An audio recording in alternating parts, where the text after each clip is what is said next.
Oh, I can't read this. What does it say over there? Does that say? Noob. Yeah. Oh, there we go. Full nerd starts soon. I see it. Is that going to work? There we go. We're live. Hello. We're live on the internet with the pre-show of the Full Nerd. I'm back from Woo. Computex. How you Yeah. doing? You feeling jet lagged? Oh man, it's not as bad as it usually is, but yeah, I definitely hit. There's like a couple points in the day where it hits me, like kind of when I woke up. I'm like still tired. Like my alarm was 7, and I blew right past that. And got up at like 7:45, and I was like, "Crap! I need to come in because I was supposed to be meeting Brennan at 9." So The timing's rough. yeah, timing's rough. And then I usually hit another wave around like noon, 1-ish. So maybe by the end of this podcast, you'll start to see my energy dip. But yeah, for the Coming most part, back. fine. Coming back from Asia is so hard. Like I found a really good way to beat jet lag going there. I have like no issue going there, but then coming back, I mean, I think it's compounded by the jet lag and then the fact that I've just been hammering my body for a week. So like I'm already working on multiple nights of only 5 hours of sleep, and just carrying around a bunch of stuff and seeing everybody and, all that kind of stuff. So like my body's just like, and then it's like jet lag, it's like a double. Yeah, watching all the videos and stuff, it looks like, I'm sure, a lot of fun to people who don't know what these things are, but those events are grueling multi-day marathons. It's fun though. It's fun. Brendan, if great, you want to yeah. put the headset on, you should be able to hear. Yeah, no, good times were had. We actually still have a couple pieces of Computex content that has not posted. I gotta get those done, but for the most part, everything's up, and it was fun. Yeah, we got all the friends of the show in the chat. We're not late. We're fashionably on time. It's okay.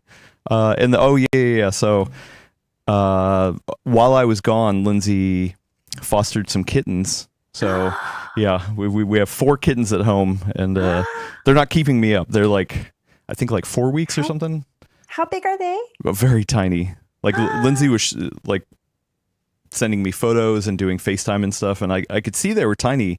But then the first time I walked in and saw them, I was like, oh, you're tiny. You're really tiny. But are they the tiny where they haven't fully grown their ears in yet, or are they tiny where they look like mini cats? Yeah, they look like they're not bottle feeders, so they've weaned off the bottle.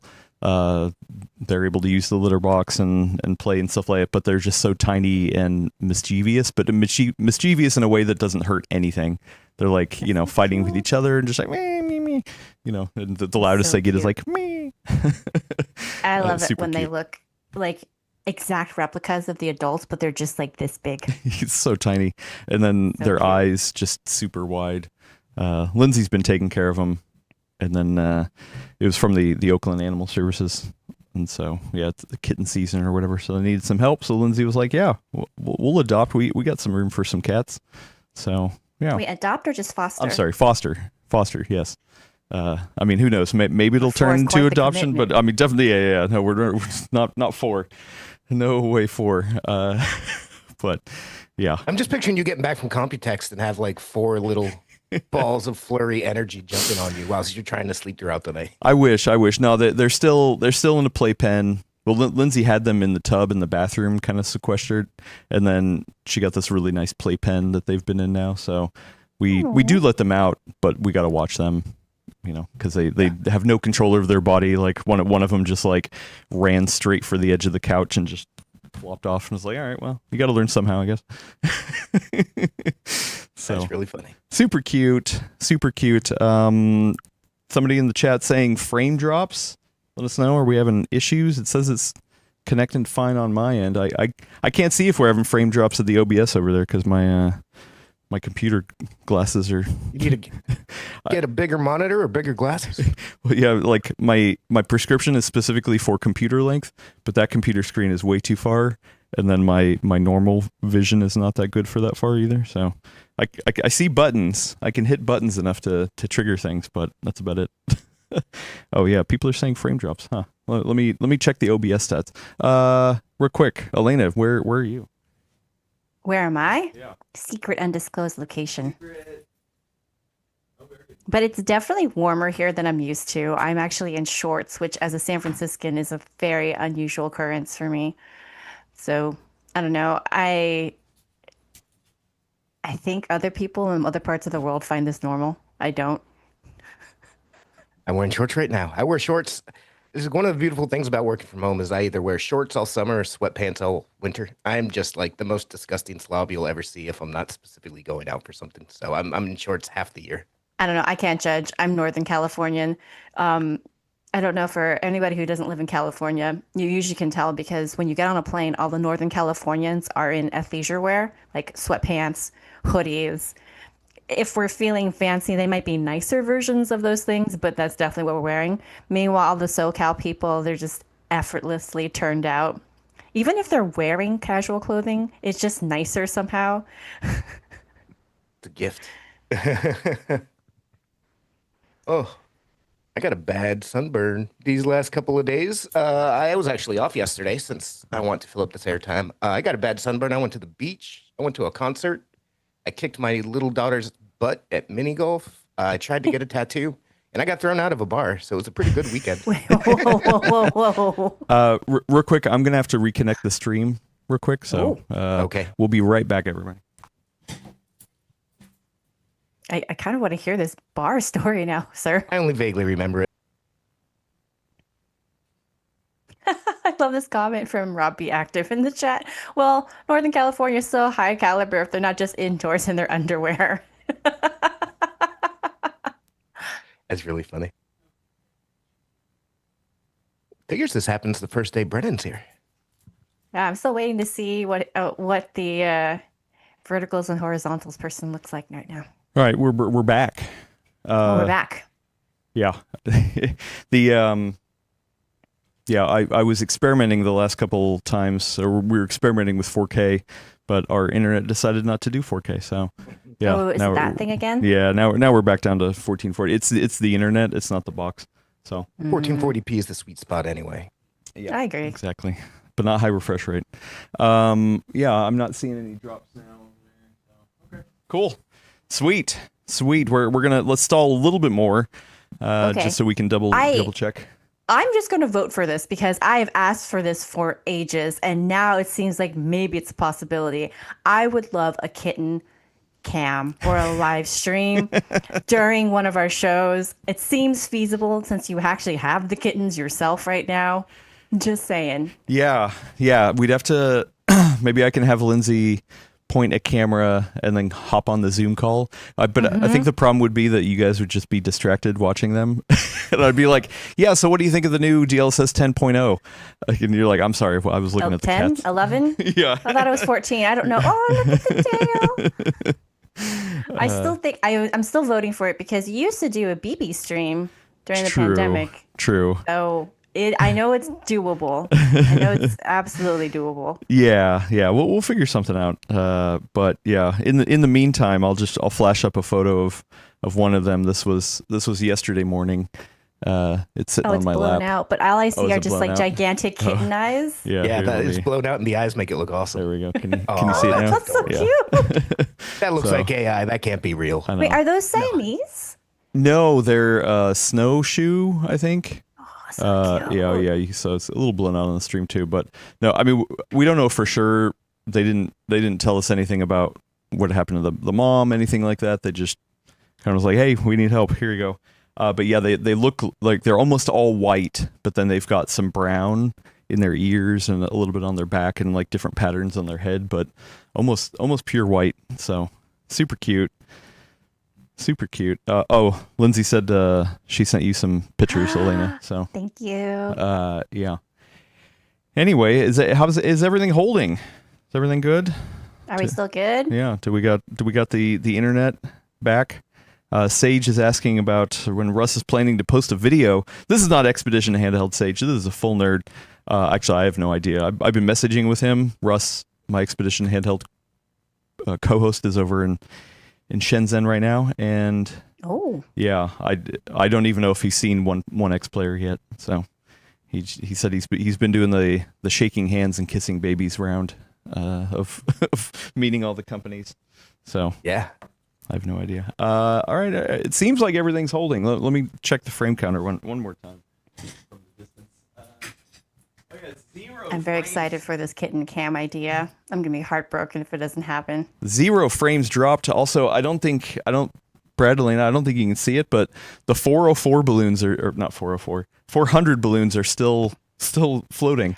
Somebody in chat mentioned that they're still there, but they're all droopy now. Yeah, I came in and I totally forgot I left them up, and they're still floating. I mean, they are very thin. It's been 2 weeks. That's pretty good. Yeah, actually. yeah. They look like they've been to Computex and back. You know, they just fit in. Yeah, pretty much. Oh, I forgot to bring the mouse back.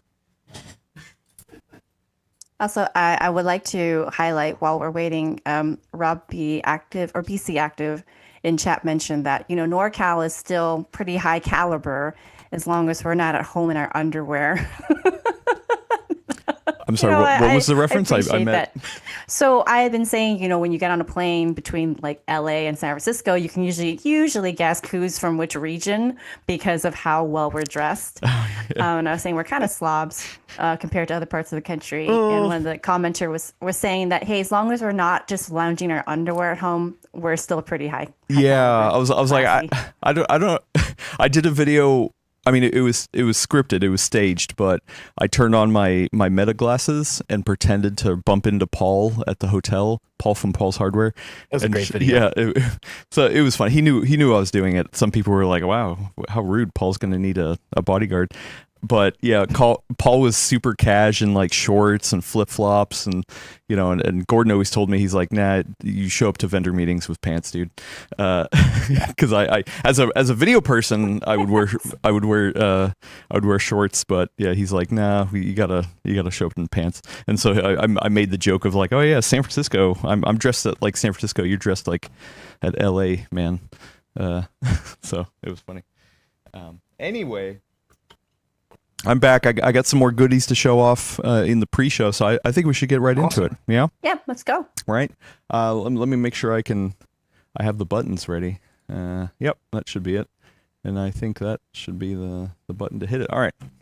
Let me take this down. Look at this, doing this in real time. Is that, yeah, okay.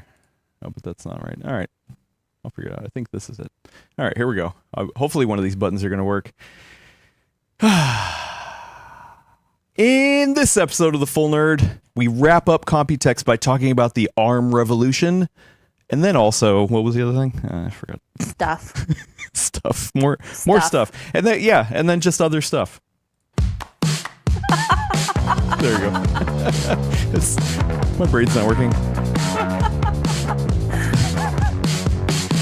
And welcome everyone to episode 402 of the Full Nerd Podcast, PCWorld's premier podcast, offering the most level-headed takes about PC building news. I'm your fill-in host who is very jet-lagged, but I am not alone. Joining me live on the internet is one Brad Charkis. Hello, Brad. Hello, Adam. Hello, Internet. Yeah. You are recovering yourself from a birthday yesterday. Happy birthday. Yes. Thank you very much. A little bit older, probably not too much wiser. Yeah. Well, we'll see how that goes. And then also joining me on the internet is one Eleni Yee from an undisclosed location. Yes, very secret. Also, just for all the watchers out there, I was attempting to do my best impression of being level-headed. Oh, was that you? I missed it. Oh, that's actually pretty good, especially because you have the shelf behind you, and I can judge the straight line. Yeah, that's pretty good. Yeah, so I just got back. What was it? 2 days ago? No, 3 days. Saturday morning. I left Taiwan at 10:15 a.m. on Saturday and landed in San Francisco at 6:30 a.m. Saturday, which is always a head trip, and then immediately tried to stay up as long as I could, but ended up getting 2 naps in on Saturday and then sleeping mostly through the night on Saturday. But I'm still loopy, and I hit these loopy stages at specific times in the day, and I guess one of them is happening about now because I can feel my body just be like, "Ooh, you should be in bed, dude." But no, I'm here hosting a podcast with everybody. We got a lot to talk about, kind of wrapping up Computex, stuff like that. But I brought goodies from Taiwan. Oh no. Yeah. We're dropping frames again. What? That's what chat is saying. Oh no, hold on. I can't see it from over here. Okay, stand by, everybody. Brad and I will try to fill in dead silence again. We are dropping frames again. Not very well. No. I'm like, oh snap. Yeah. Hopefully not too bad. Okay. Well, lots of frame drops. Oh, okay. Oh no. Dropping. Oh, I see it as well. Oh, this is bad. Oh no. Okay. Well, dang, do I need to something's wrong with our internet. Great internet people, so we might start this over again. Do we need to reboot that machine? No, there's every once in a while on our network there's like a hard cap on what it's able to push through, and I think I'm trying to send it more than it is wanting me to, so okay. Let's do this again. Take two. No, everybody's got jet lag. I think our internet has jet lag, so I'm going to reconnect, adjust some settings. I'm going to bump it back down to 1080p. Oh man. Yeah. I have to say though, that intro that was a good intro. Funny. Yeah. All right. Well, it'll still be there on the YouTube recording, but all right, we'll be right back. All right. Bye everybody. Lifestyle. Okay. I think we're let's see, are we connecting back over there? Oh yeah. Okay. Looks like we're connected again. Goodness gracious. All right, so I dropped it back down to Chud 1080p. Nobody likes 1080p, but hopefully that should hold. I'm gonna do it again, but this time even better. Okay. So if you have to walk away like that, does the stream stay live the whole time? Because no, sure. it cut out. No. I you have to, in order to change settings in OBS, you have to disconnect from the stream. So got it. The people who are watching supposed to be filling in air here and just kind of have an awkward conversation. No, the people who are watching live just see a black screen until we reconnect. But yeah, so just constantly go. The stream is constantly going, but we're dropping in and out of it. Yes, yeah. But then when you go watch it back, it'll cut out those black moments and just like kind of chop it back together. So yeah, we'll see. Yeah, fix it in post. There we go. The 240p, we should just go straight to 240p. Yeah. I'm going to double check the internet real quick. Elena, what do you do? 240p? Throw some DLSS on it? So I was just telling Brad this while we were offline for a second. It turns out that children are far more skilled at opening these things than I am. I think these are adult proof, or at least Elena proof, because it took me an unreasonable amount of time to get to my fruit snacks here. All right. There we go. I get emails from my local community art center because I go to it all the time, and I just got an email. Fraggle Rock Escape the Rock Live is coming in October, and I'm so going. What? Fraggle Rock? Dang, dude, that's awesome. Nobody ever wants to go with me, so I'm usually just this weird 40-year-old dude sitting in the back, and a theater full of kids, but I have a good time nonetheless. There you go. I like it. All right. Cool. I think we are good because I looked at our network and we're not hitting what seems to be the invisible cap. So I think we should be good. Let's shall we do this again? One more time. Yeah. Why not? If we need to do it 2 more times, it might be time to stop. But one more time. I know, right? Yeah. That'll be the show. We'll just wrap it up. Okay. Let me cue that up. And then here we go with the intro one more time. Ready? Yep. All right. In this episode of The Full Nerd, we talk. Okay. We are tired. Yeah. We are tired. Yeah, we are tired. In this episode of The Full Nerd, we're tired. It's Computex wrap up. Let's just start the show, please.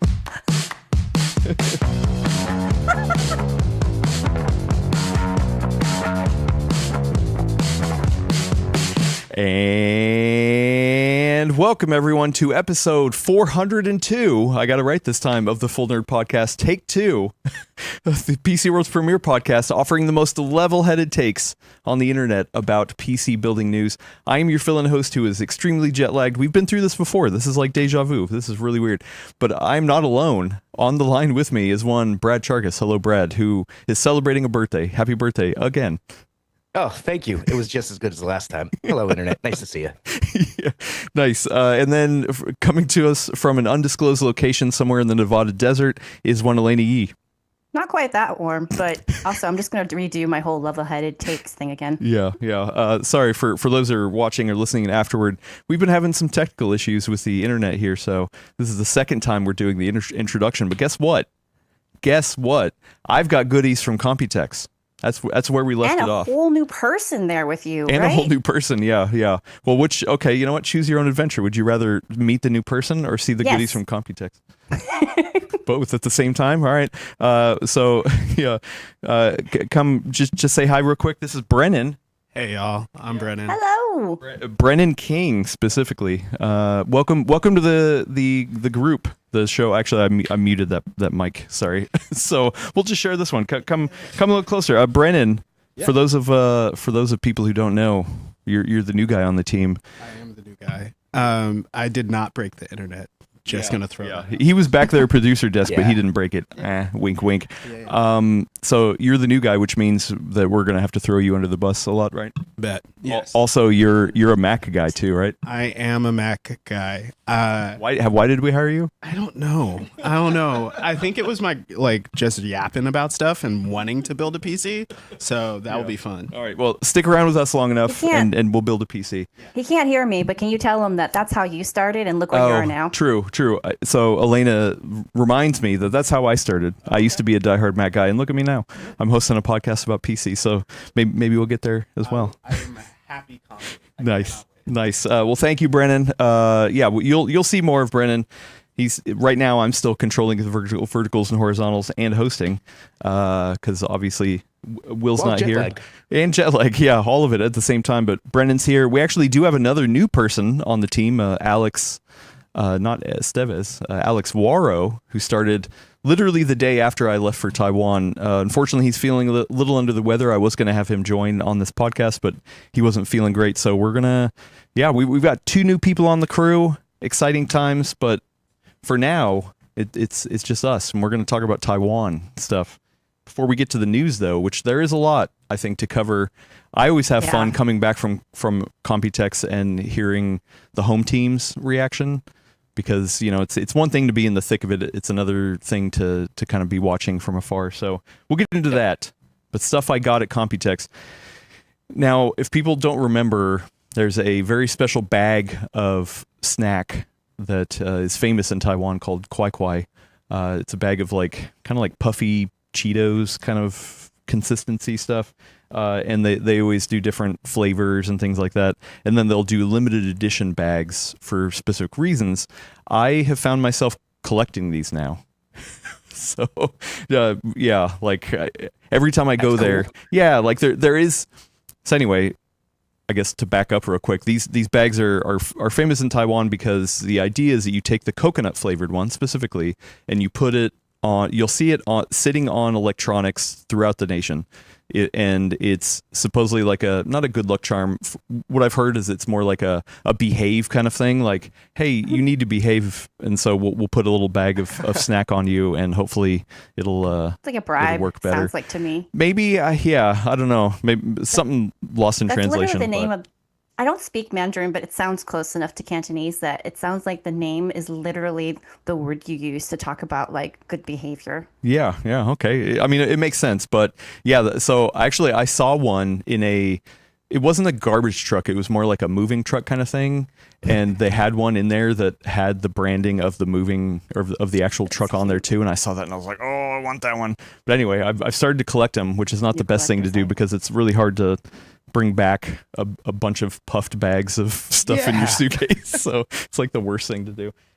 But I did get a number of ones on this trip that were very special. Some of them were just different flavors that you can just get in a normal 7-Eleven. Two of them specifically I got at Computex, and I want to show them off because they're pretty cool. And I just realized one of them has a hole in it. Great. Okay, well, it's not like I'm going to eat it anyway. But this one was a special TSMC bag.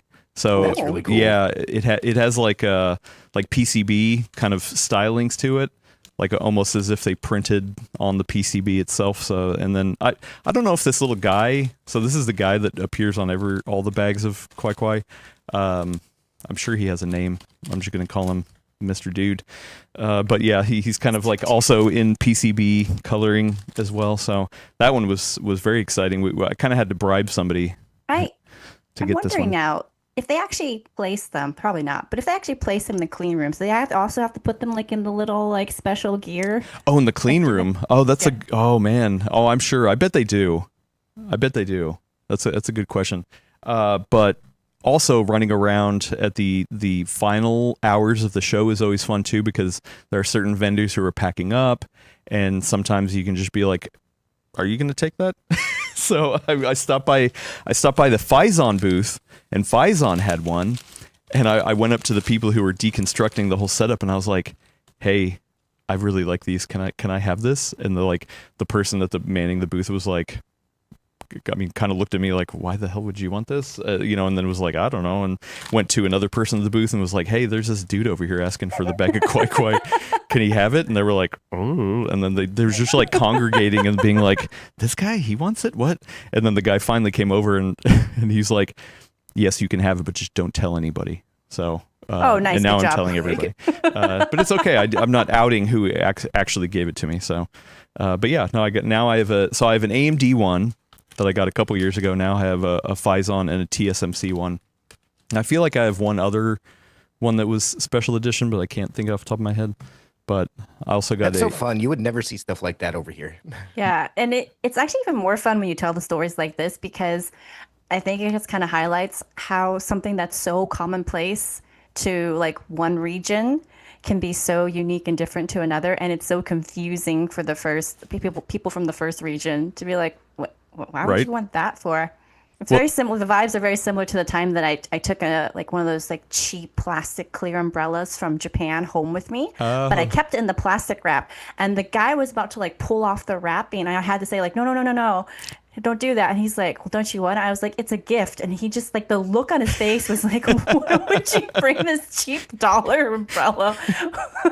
It's like, that's a gift. Okay. If you want it. Great. Speaking of gifts, we do get vendor gifts. Sometimes there's like, bags. Hey, thanks for visiting us, and there's different temperament for taking those gifts. I will say that Gordon was always like, hey, listen, this is something that's very important in Asian culture. So when you're there, just accept the gift and then, either give it away to somebody or dispose of it or whatever. One of the gifts that I'm going to leave here on the set, and Elena, you saw this on the stream last week, but it's a Wooding plushie with little pipe cleaner arms and legs, and it looks like a giant keycap. It's like, it doesn't actually click, but yeah. I got so excited when I saw was that. like, it's so cute.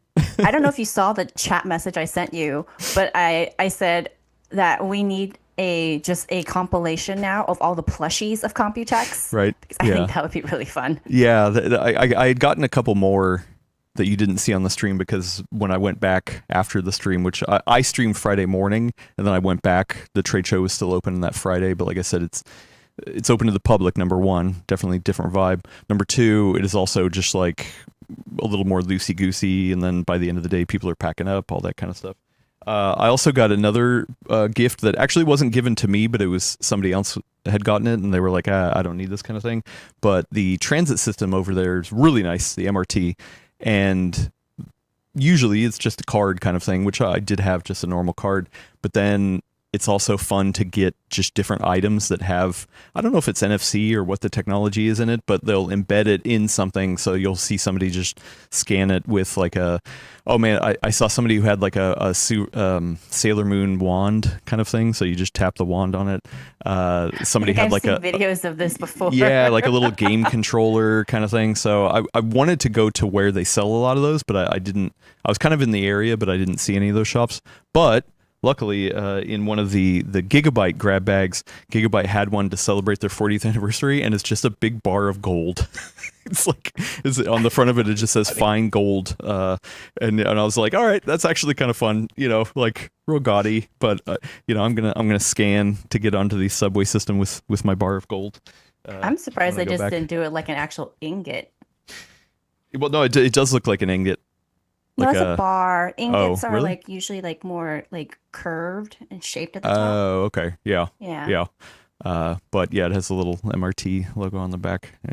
40 years of evolution. I don't know about that tag, but it's okay.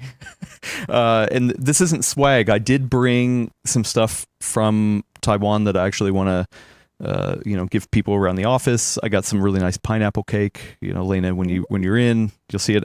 I was going to have us try something on the stream, but I'm going to wait for next week because one of the flavors that I feel like I've seen pop off over there recently was coriander flavored things, which in America is cilantro.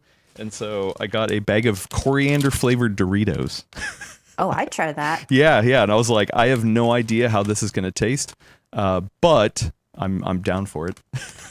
I'm actually really excited to try this because I'm one of those people where I don't love the taste of cilantro. I'll eat it, but I also don't have the whole like it tastes like soap. Absolutely no. So I think I'd be interested to see my reaction to those chips. That's what I have. I'm one of the lucky 20% or whatever it is of people who would taste like soap for me. Oh, really? The worst, okay. worst X-Men power ever. Yeah. So I wonder if these would also taste like soap. 'Cause, I mean, it's all in Chinese, and I can't read the instructions. Maybe I'll Google Translate, but I don't know if it has actual cilantro in it or if it's just cilantro flavored. But I also thought it was really funny because on the back, there's photos of how you can eat these things. One of them is dipping it into what kind of looks like salsa. It's something. One of them is like, I don't even know what this is. It's like a glob of something in between two chips. It's not ice cream, but hopefully that's not like butter. Chopsticks? Like what's happening here? I don't know. It's you're not gonna be able to see on the stream. But then one of them is crushed and sprinkled on what looks to be like noodles. like not ramen noodles. Like these noodles look a little more flatter. That makes sense, actually. But yeah, I was like, wow, okay, sure. I just want to eat them plain, just to see how it is. But yeah, Elena, when you're here next week, I will give those a shot. Try it out. And then I got literally a bag of other goodies. Oh wow.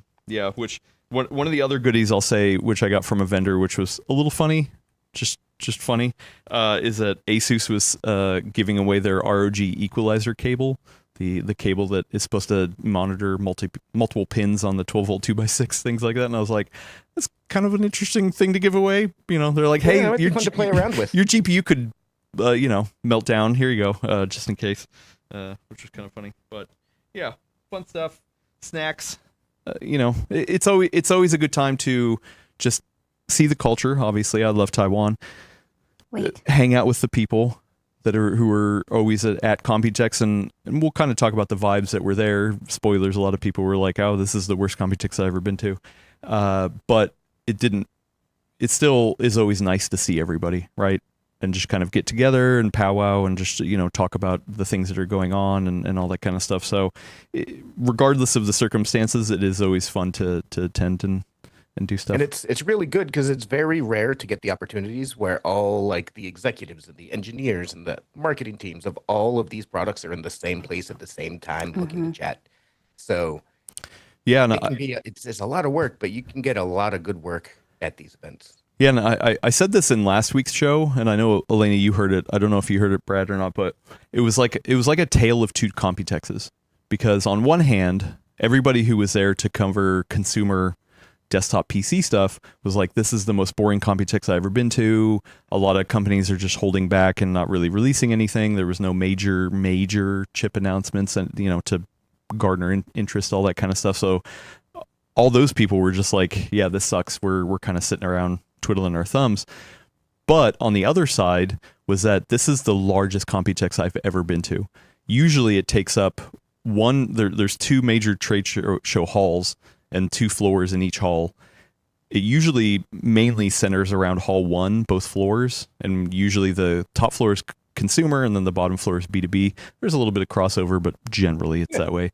And then there's some spillover in hall 2. Like the bottom floor of hall 2 is usually just like weird robotics things or just random stuff. But this time, hall 1, top and bottom, were filled up like normal.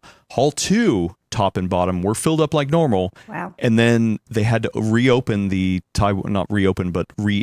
the Taiwan World Trade Center convention hall as well, and that's where the spillover was. So there were more vendors than ever. There was more people than ever. I don't know the official attendance numbers, but it felt way busier than ever, and there was just so much going on that it was just a weird dichotomy of where the industry's at. There's so much money in AI and all these new enterprise kind of things, but then for the consumer, it's real quiet. Sounds like a great segue into our first real topic. Yeah, no, I like that. That is a great segue. Let me change the graphic. Because I was going to say that the biggest news of the show was actually technically consumer news. Yeah, technically, right? Yeah, so the NVIDIA RTX Spark was announced. It was long rumored, the N1X chip that is similar to what's in the DGX Spark.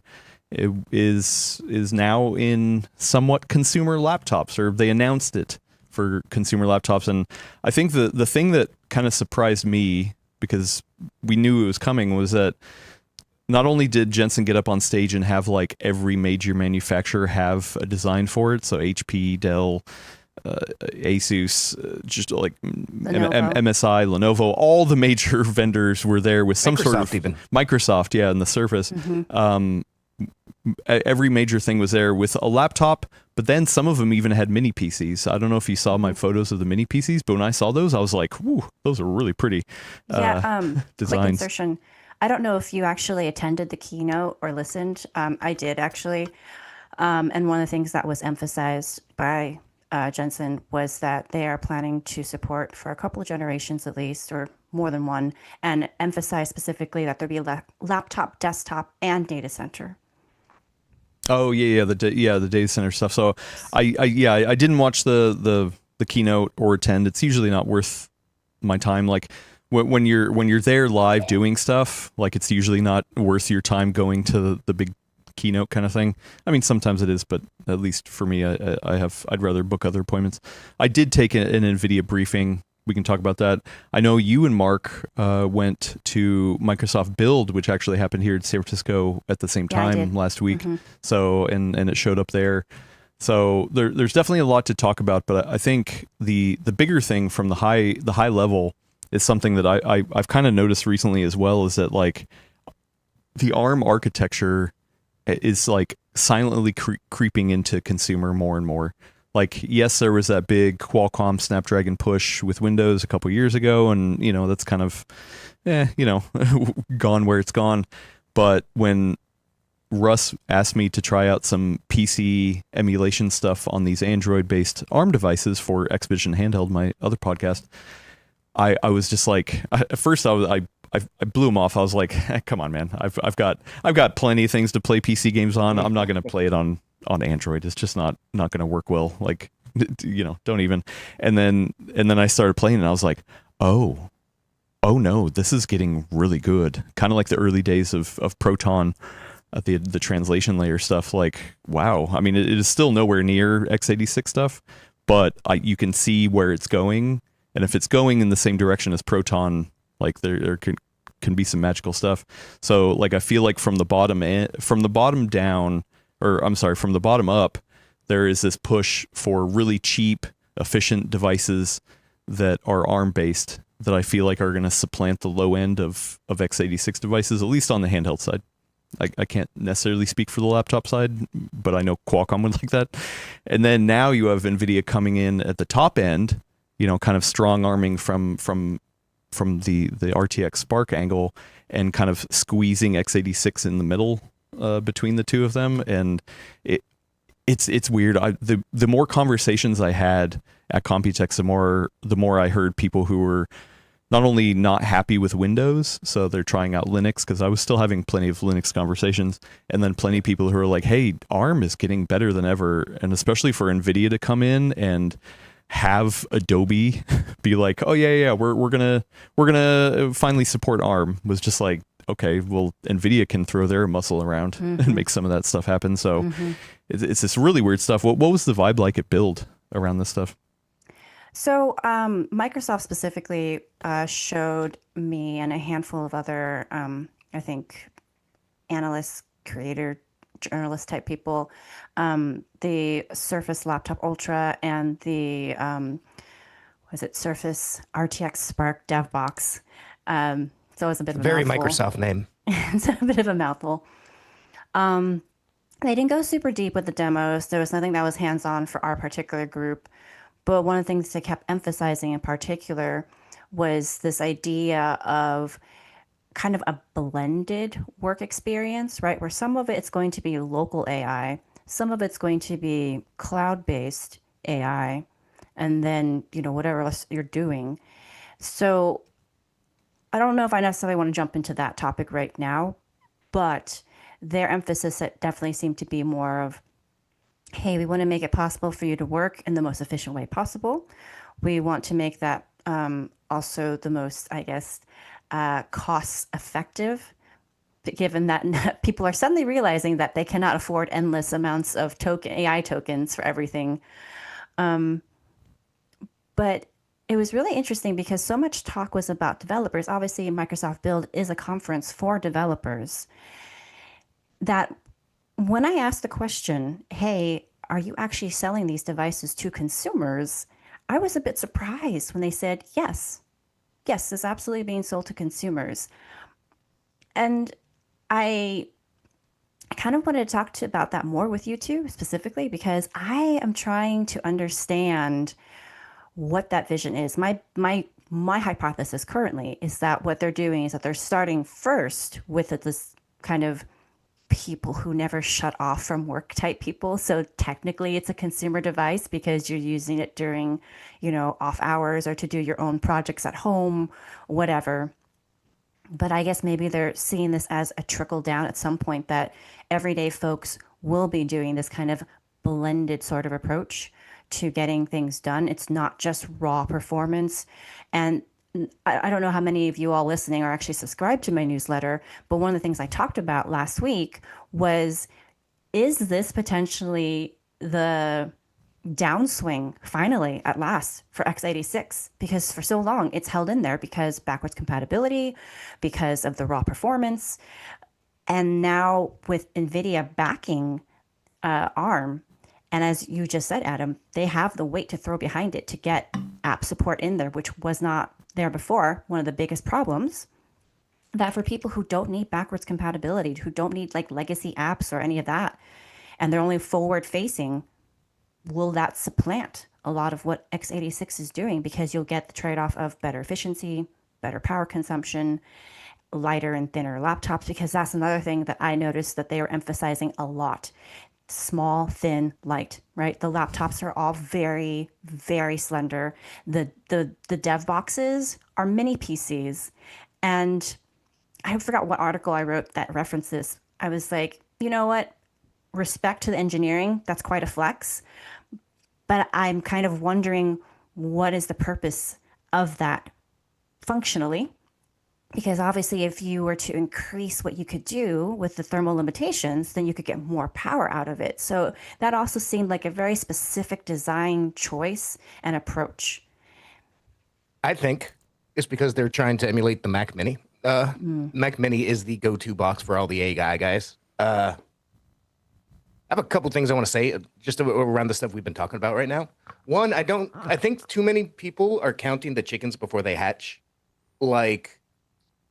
This is NVIDIA's first processor chip. It's not even NVIDIA that makes the processor part. It's MediaTek.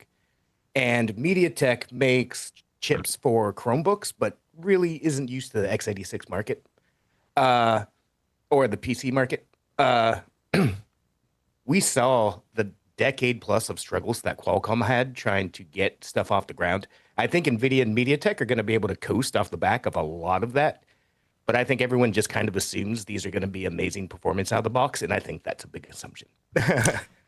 Yeah. Well, real quick, speaking of performance, because Elena, we were talking about this last week of like, hey, the laptop versus the mini PC, what can you expect performance? So when I went to my NVIDIA demo, like stuff, they had, very scripted things that they were walking people through. Hey, here's content creation. Here's, some gaming. Here's some productivity tasks, and they were showing off a bunch of different stuff. It was all running on Surface laptops. They did have other devices there from all the major manufacturers. Not a single one of them was turned on and like everything being shown was through the Microsoft Surface. So number one, that is kind of a weird thing. I don't know if that's just Microsoft wanting to have exclusivity on that, but I wouldn't be surprised if it's NVIDIA saying, hey, we're being fully backed by Microsoft, who makes Windows. Yeah, well, and even going to the other vendors' meetings, like, because they still had the actual laptops or mini PCs at the vendors' booths, but like we could not touch them, we could not do anything, and they were like, yeah, NVIDIA doesn't want us to, show anything off, so, it's whatever. It's a partnership, it's business dealings, I feel like. But I did ask the question of performance multiple times in multiple different ways. I was like, hey, so can you tell me what TDP this is running out there? Like, yeah, we're not talking about that. And I was like, okay, well, can you tell me can I look at the power brick? And they were like, no, you can't look at the power brick. We're not showing this right now. Nice try. Could have gone reverse order, man. I know, yeah. Well, except for they did tell me the power brick was this big. So if I had to guess, it's probably a 65 watt power brick-ish, area. I don't know, but that's an assumption, very much an assumption based off of somebody saying the power brick is this size. Yeah. I will say, though, that it looks like I was keeping up with the news, and it looked like Tom's Hardware did get a number for TDP Did they? From Microsoft. Yeah, I think it was 110 watts for the Surface Laptop Ultra. Huh. Okay. They managed to get that out of the Microsoft representatives in San Francisco, who I think did not get the same orders as the ones. Okay. Huh. That is interesting. Funny because even my demo, they refused to talk about thermals because I believe it was Tom Warren from The Verge who asked, hey, what thermals looking like between these two machines? And they said, we're not talking numbers right now, but we can tell you that the dev box has, they implied at least that the dev box has a higher limitation than the laptop, which makes sense given the form factors, but they wouldn't talk numbers. So when I saw that Tom's headline, I was like, dang. Yeah. So NVIDIA did say that same thing to me, because I did ask, hey, what's the performance difference between the laptop and the desktop? And they said the same thing of like, hey, we expect the dev box to be kind of like the best case scenario. I mean, not best case scenario because it's not the best cooling you can get out of something, but it's going to be better than the laptop. That's more of a smaller space. It's, has a lot more design constraints. All that kind of stuff is what NVIDIA told me, at least. I did find out, though, during my session that apparently, if I heard correctly, the dev box has 1,000 air vents. Perfect. Cool. That's a lot. Okay. It's interesting because they call it a mini PC, and it is smaller, but it's basically, I think everyone listening to this will understand the reference. If you took like an old VHS, more compact VHS player and sliced it in half this way, so it's not as tall, that's about the footprint of this mini PC. I hate that. Well, it's almost, or at least the ones I saw from the third-party vendors. I didn't see the Microsoft one. I saw that it was Asus, HP, and Lenovo, I think, are the three that I saw. They were essentially the same size as the DGX Spark. If you've seen those, for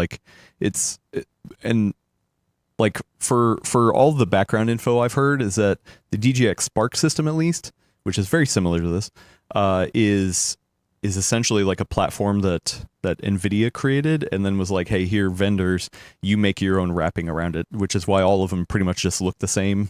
Then they're all trying to do what they can to make different kind of maybe, molded plastic on the outside or, some Sure. logos and things like that.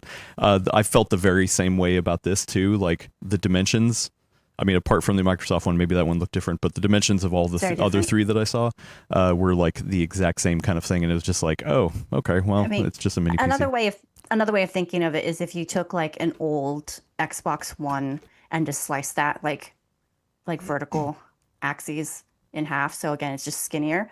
So I'm actually very curious when testing starts to see how that changes performance potentially between the machines, that by them spreading out where the heat is coming off of helps with their performance targets. And I did try to infer some of that from the laptop side because they did have, who was it? I think it was, now I'm trying to remember. I can't remember. There was two vendors where they had those like exploded view kind of things where you could actually see the different pieces of the laptop. Microsoft did that too for their laptop. Mm-hmm. Yeah, and so I was actually a little surprised because the motherboards were not the same Everything I heard about DGX I'm Spark. shocked. I know, yeah. Everything I heard about DGX Spark was the motherboards were all the same. It literally was just, hey, you're going to buy this from NVIDIA, and then you're going to put your own wrapping on it.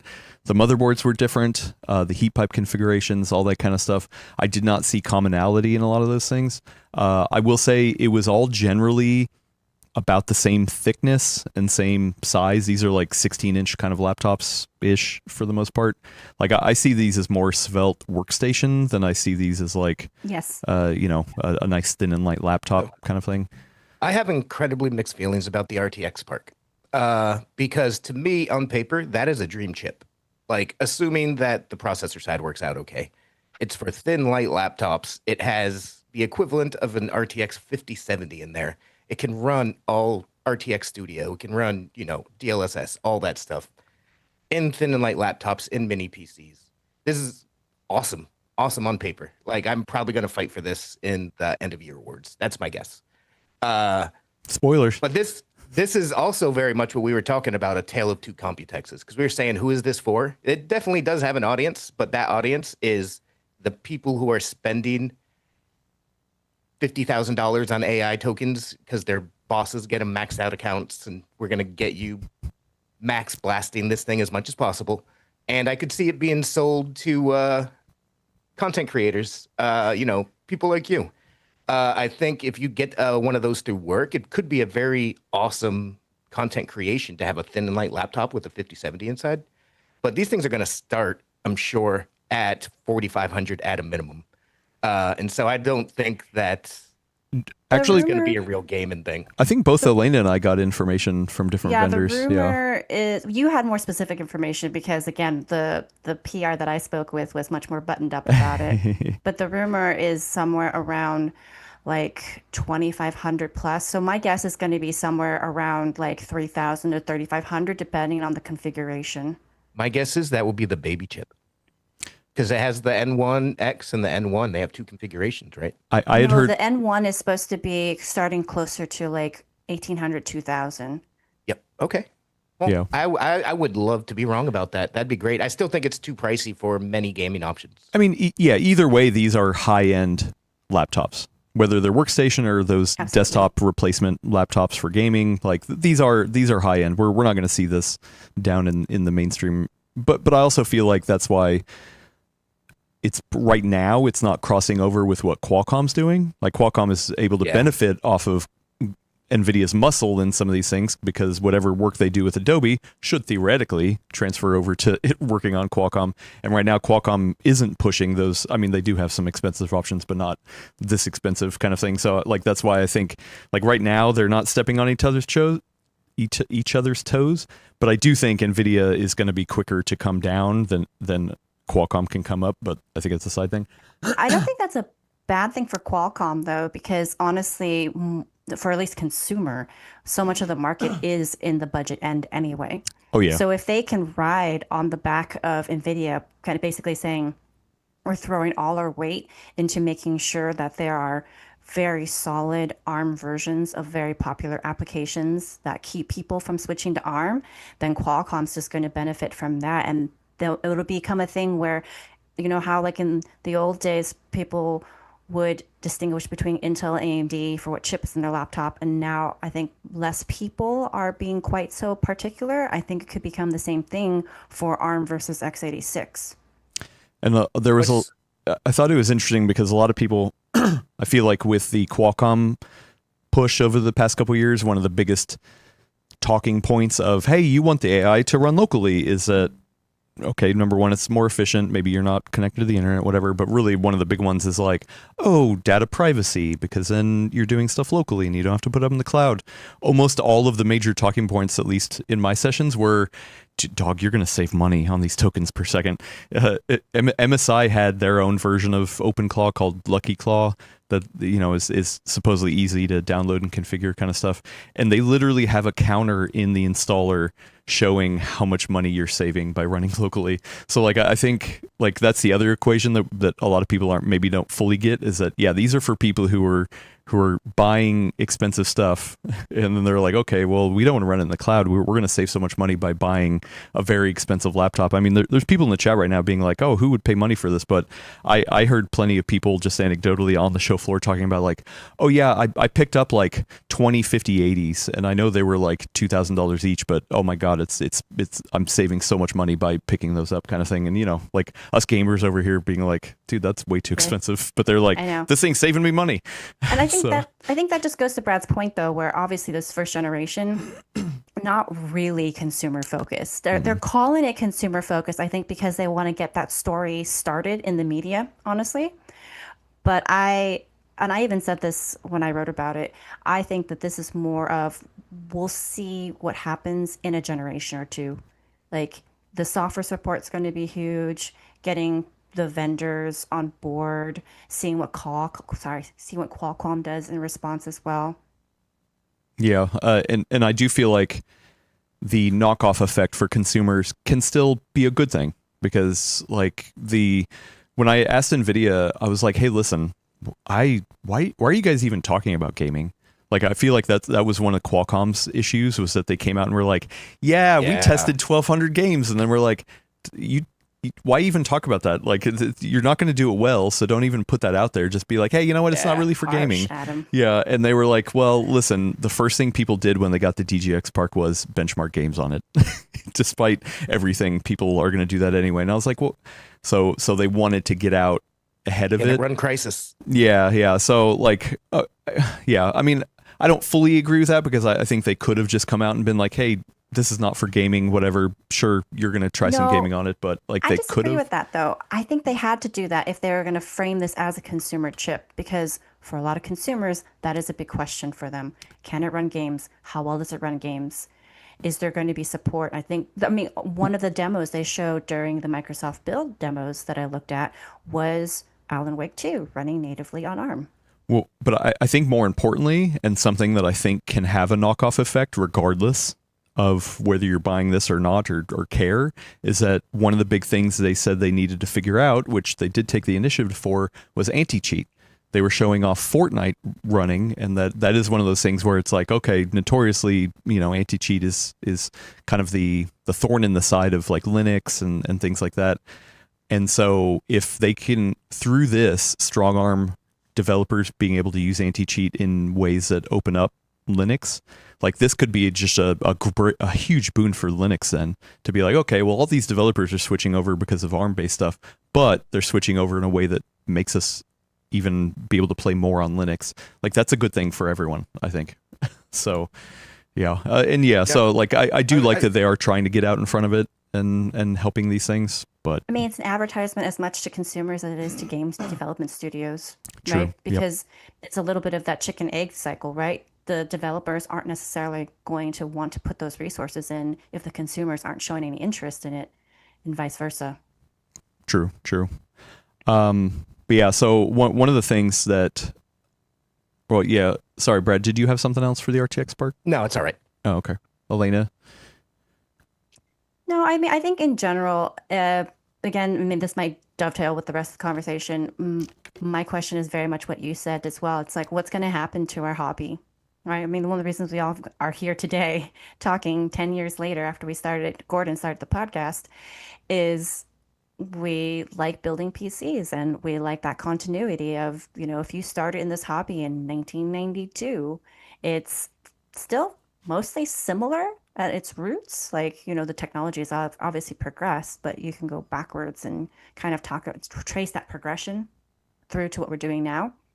And the idea of it, I think the analogy I made was, I wonder if this is going to become the equivalent of, you know, being into muscle cars, where, you know, some people are just generally gearheads, but there's like one very specific niche of it. And are we going to get shoved into that as DIY PC builders? Like, I almost see this, and this is a trend I feel like we were hitting even before the AI stuff, is that like PC building in general has gotten more ubiquitous. It's gotten easier than ever. You know, if you were building PCs in the 90s or 2000s, early 2000s, you were a small group anyway, and then it just became so much more easy to build PCs, and it was cheaper, and there's reasons to do it, and it just was a cool thing, so that it just became more mainstream. And then now I think it's like shrinking back down to like, oh yeah, these are enthusiasts, these are people who actually care. Like, so I can see how a lot of people are saying that means it's dying. Like, it's definitely not getting more mainstream for sure. I can't see it that way. Like, I don't think we'll ever see a future where there's like nobody building PCs or having local stuff. I just think it's going to be more of a niche kind of thing going forward for a lot of reasons. But yeah, I mean, on the x86 side, the other thing I kind of want to talk about is that Intel, and AMD to a certain degree too. I mean, I was, I had a couple interviews and things like that, and kind of talking about this kind of stuff. They, of course, feel like they have a good stronghold with x86, and there's still a lot of performance to be squeezed, and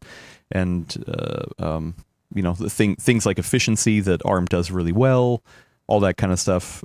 And so I think that's another thing where I don't think x86 will ever go away, but I think ARM is going to be a larger part of the discussion than people kind of ever expected to be on the consumer side. I think I forget the exact number, so this broad generalization probably very wrong, but the gist is right. Right around the time that Snapdragon chips, Elite ones, came out, the president of Qualcomm said something like, "We expect ARM to be in the lead of the PC market in the next 4 or 5 years."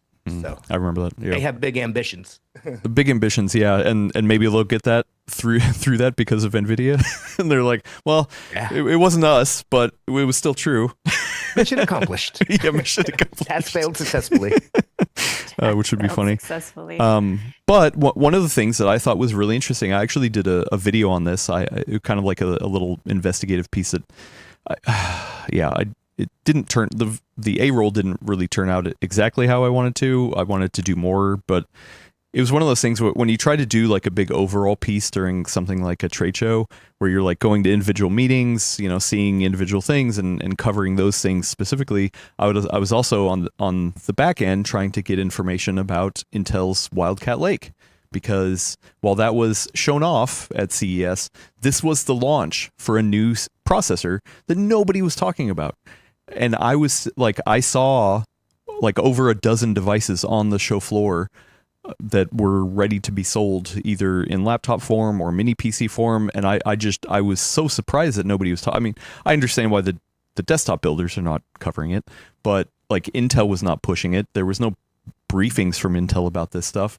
The vendors were not coming out and being like, oh, well, I mean, actually, I guess I should say some of them were, like obviously Dell and Acer had some laptops, but they weren't leading with, oh, it's Wildcat Lake. They were leading with, oh, we hit this price point, which I think is them trying to fight against the low-end ARM stuff, to be like, hey, listen, one of the great things about ARM is that it's cheap, it's efficient, you can get most of the stuff you want out of it. This MacBook Neo is literally running an ARM-based phone chip, but for a lot of people, that's all you need, kind of thing. And so it feels so good minute to minute. Right? Yeah. And so, oh yeah, I forgot that you got one in.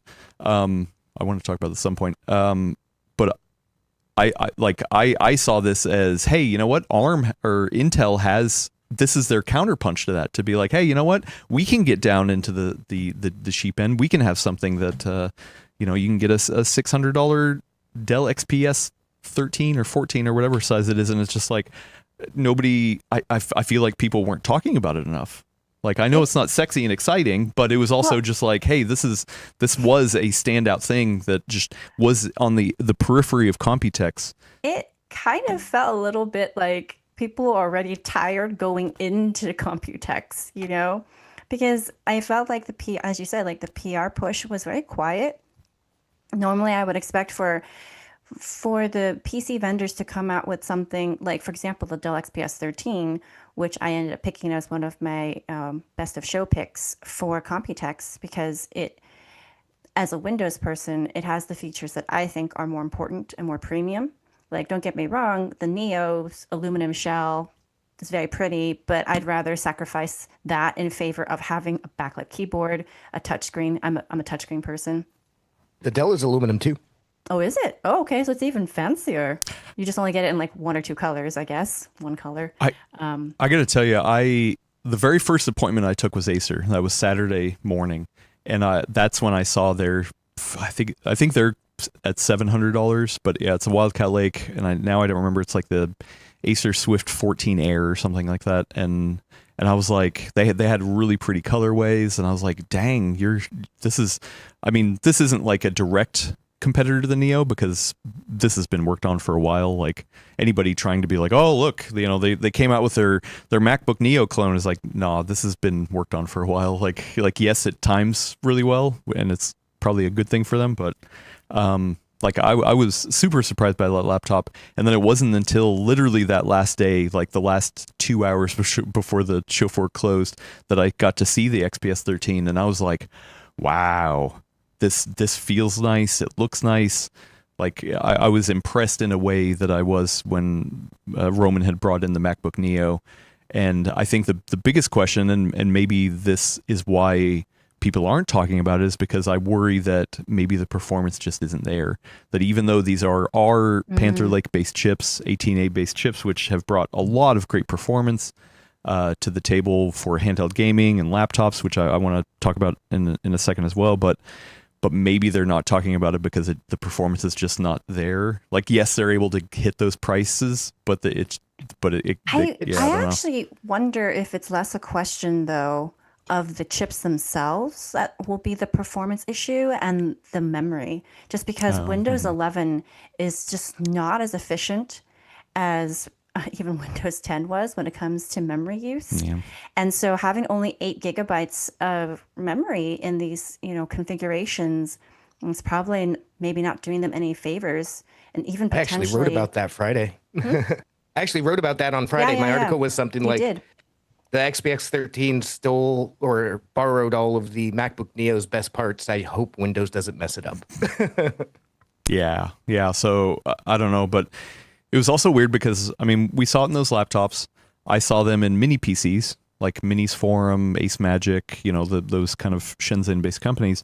But then, I saw a lot of them in the edge devices, the home lab kind of stuff. That's where, like, somebody like Will's been talking about Wildcat Lake for a while, because he's like, my home lab server right now is like an old Celeron N100 based device kind of thing, and this is kind of a replacement for that.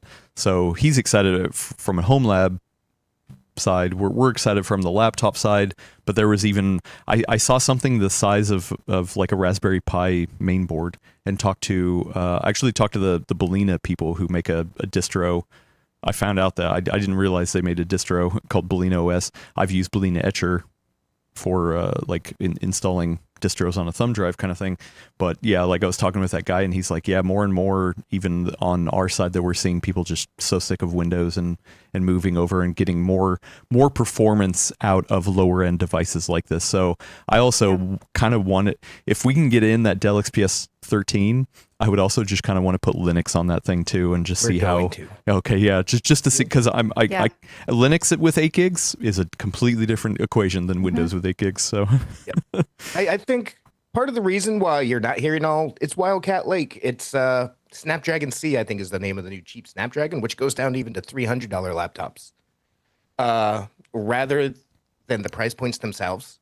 Is one, because the price point themselves, like, the people who are advertising this are the Dells and the HPs and the Acers of the world. They're trying to sell people who want a cheap computer. So rather than saying, hey, CPU named Soup, here's Wildcat Lake, you go, hey, look at this thing, it's banging for $400. True. But I also think you never really see big marketing pushes for chips that are on the more basic entry level. So I don't consider this too unusual. And I agree with Elena. I think there's just too much uncertainty around memory and, storage prices. So even though they designed these chips to be made for $300 to $500 laptops, like, what if they announce that price right now and then memory goes up another 20% in a month, and then Dell and Acer has to put a new thing on it? Like, it's just a complicated mess when you're trying to deal with the budget segment, especially right now.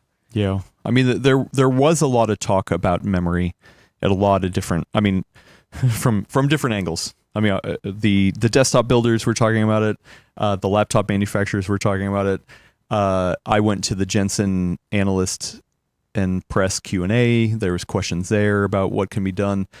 And yes, we're suffering from it, but also on the other side where people are buying, 1050 80s and getting all those tokens, those cheaper tokens.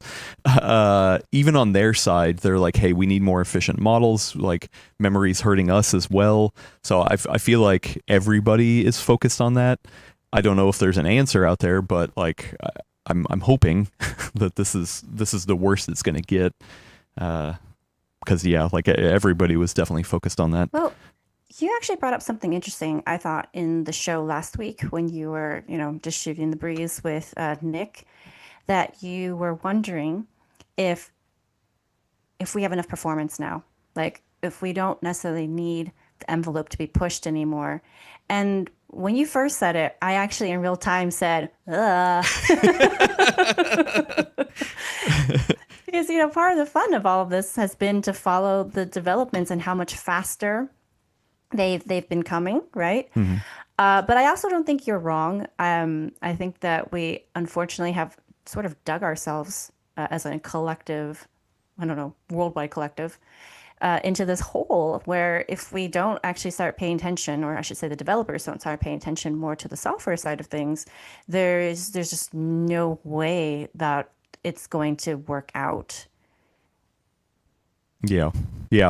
And it was specifically around when I had an interview with David McAfee at AMD, and I asked him that question too, like, are we at peak CPU? Because the other part of it is that a lot of people are so excited that the 5800 X3D is coming back.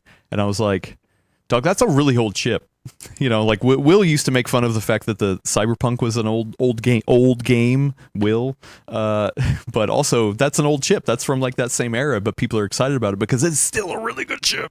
Like if you're just gaming and you're gaming at specific resolutions, like, hey, pick up DDR4, pick up the 5800 X3D, and you're still going to have a blast of a time, kind of thing. I'm just going to throw out there that one of my 2026 predictions is we'll see old tech reintroduced again. So I think I got that one already. Yeah. So like that paper for you. That's what it made me also feel like too, is that people are holding on to stuff longer. And yeah, maybe we should move over to the next transition, actually. Now I think about I feel it, like we've kind of been spiritually we have doing been that. actually for the last 10 minutes. Well, real quick, let's take a quick ad break, and we'll be right back after these messages. Let's look at this button. Oh yeah. And we're back from the ad break. Look at this. And so the next 12 months, first I need to switch over the graphic.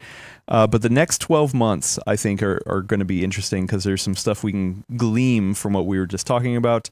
And what we were just talking about was people are holding on to hardware for longer. They're reintroducing, old platforms that are still good.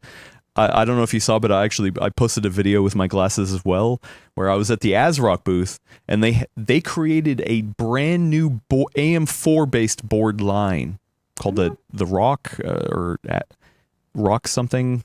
Okay, it has Rock in the name. It's like the ASRock Rocksteady line, something like Rocksteady. I don't know. That's me just making it up. Well, they also they had a big sign in their booth that said ASRock rack.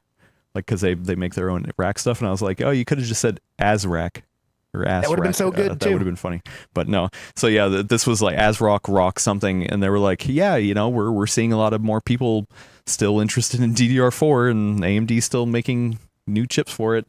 So we have a whole new line here, and one of the things is that now we're also seeing some of the more higher end AM4 boards. Like the features you used to get on the high end now coming to more budget AM4 boards, like 2.5 gig wired ports, like the nice locking mechanisms on an M.2, like things that were around during quality of life. Yeah, quality of life. Thank you. But now it's just coming down to the cheaper boards, and I was just like, wow, that's wild. And especially when AMD said that this isn't.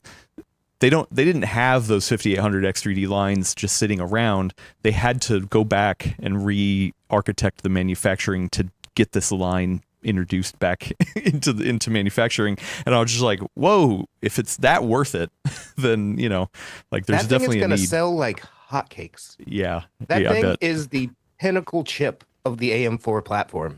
Like, if you still have a Ryzen 2, Ryzen 3 processor, hopefully you've got off the first gen, if not by now, because it doesn't run very well. But if you haven't, this 58X3D, yeah, I got that right. 5800 X3D, you drop this in and it's an instant upgrade. So even if they don't sell more motherboards, I think ASRock is genius to make that motherboard.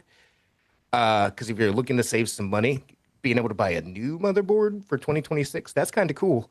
But AMD is going to sell so many of these that might actually get used as drop-in replacements, and that's something that really doesn't happen in the PC DIY space as often as we think it does. I actually thought the pricing was very indicative of how confident they are, because that thing is actually more expensive than the new, air quotes, new AM5 X3D chip that they also announced simultaneously, which was the 7700 X3D. And that one actually makes no sense to me, because it is only $10 cheaper list price than the current street price for the 7800 X3D, which is widely available still, at least for me when I checked from California on Amazon. So, and it's not a reseller, it's actually shipped and sold by Amazon. I checked that too. So to me, it really does seem that they sense that they will have a market of people who will want to upgrade from older Zen, like 1 Zen 2 parts. And this is just going to be a drop-in replacement. Or even, as you said, if there's someone who's just been clinging to like their 1800X and is like, you know what, at least I can reuse my RAM. I'm just going to buy a new motherboard and the 5800 X3D. I'm good to go for another few years. Well, but I also think we're probably discounting new builders as well. Like if you're if you're a new builder and like you're looking at a Micro Center bundle, like it's still good Micro Center bundles, but you know, like those can only go so far down. And if you're like, hey, you know what, this is still a really good chip, you know, and you can save a couple more $100 by getting that chip and the whole platform. One of the other things that David was saying was that he wishes more people would see the benefits excuse me, of running a single DIMM solution on X3D things. And this is something that AMD has been talking about. And actually, I do kind of want some testing done. I was talking about with people over on Discord, like how that would look.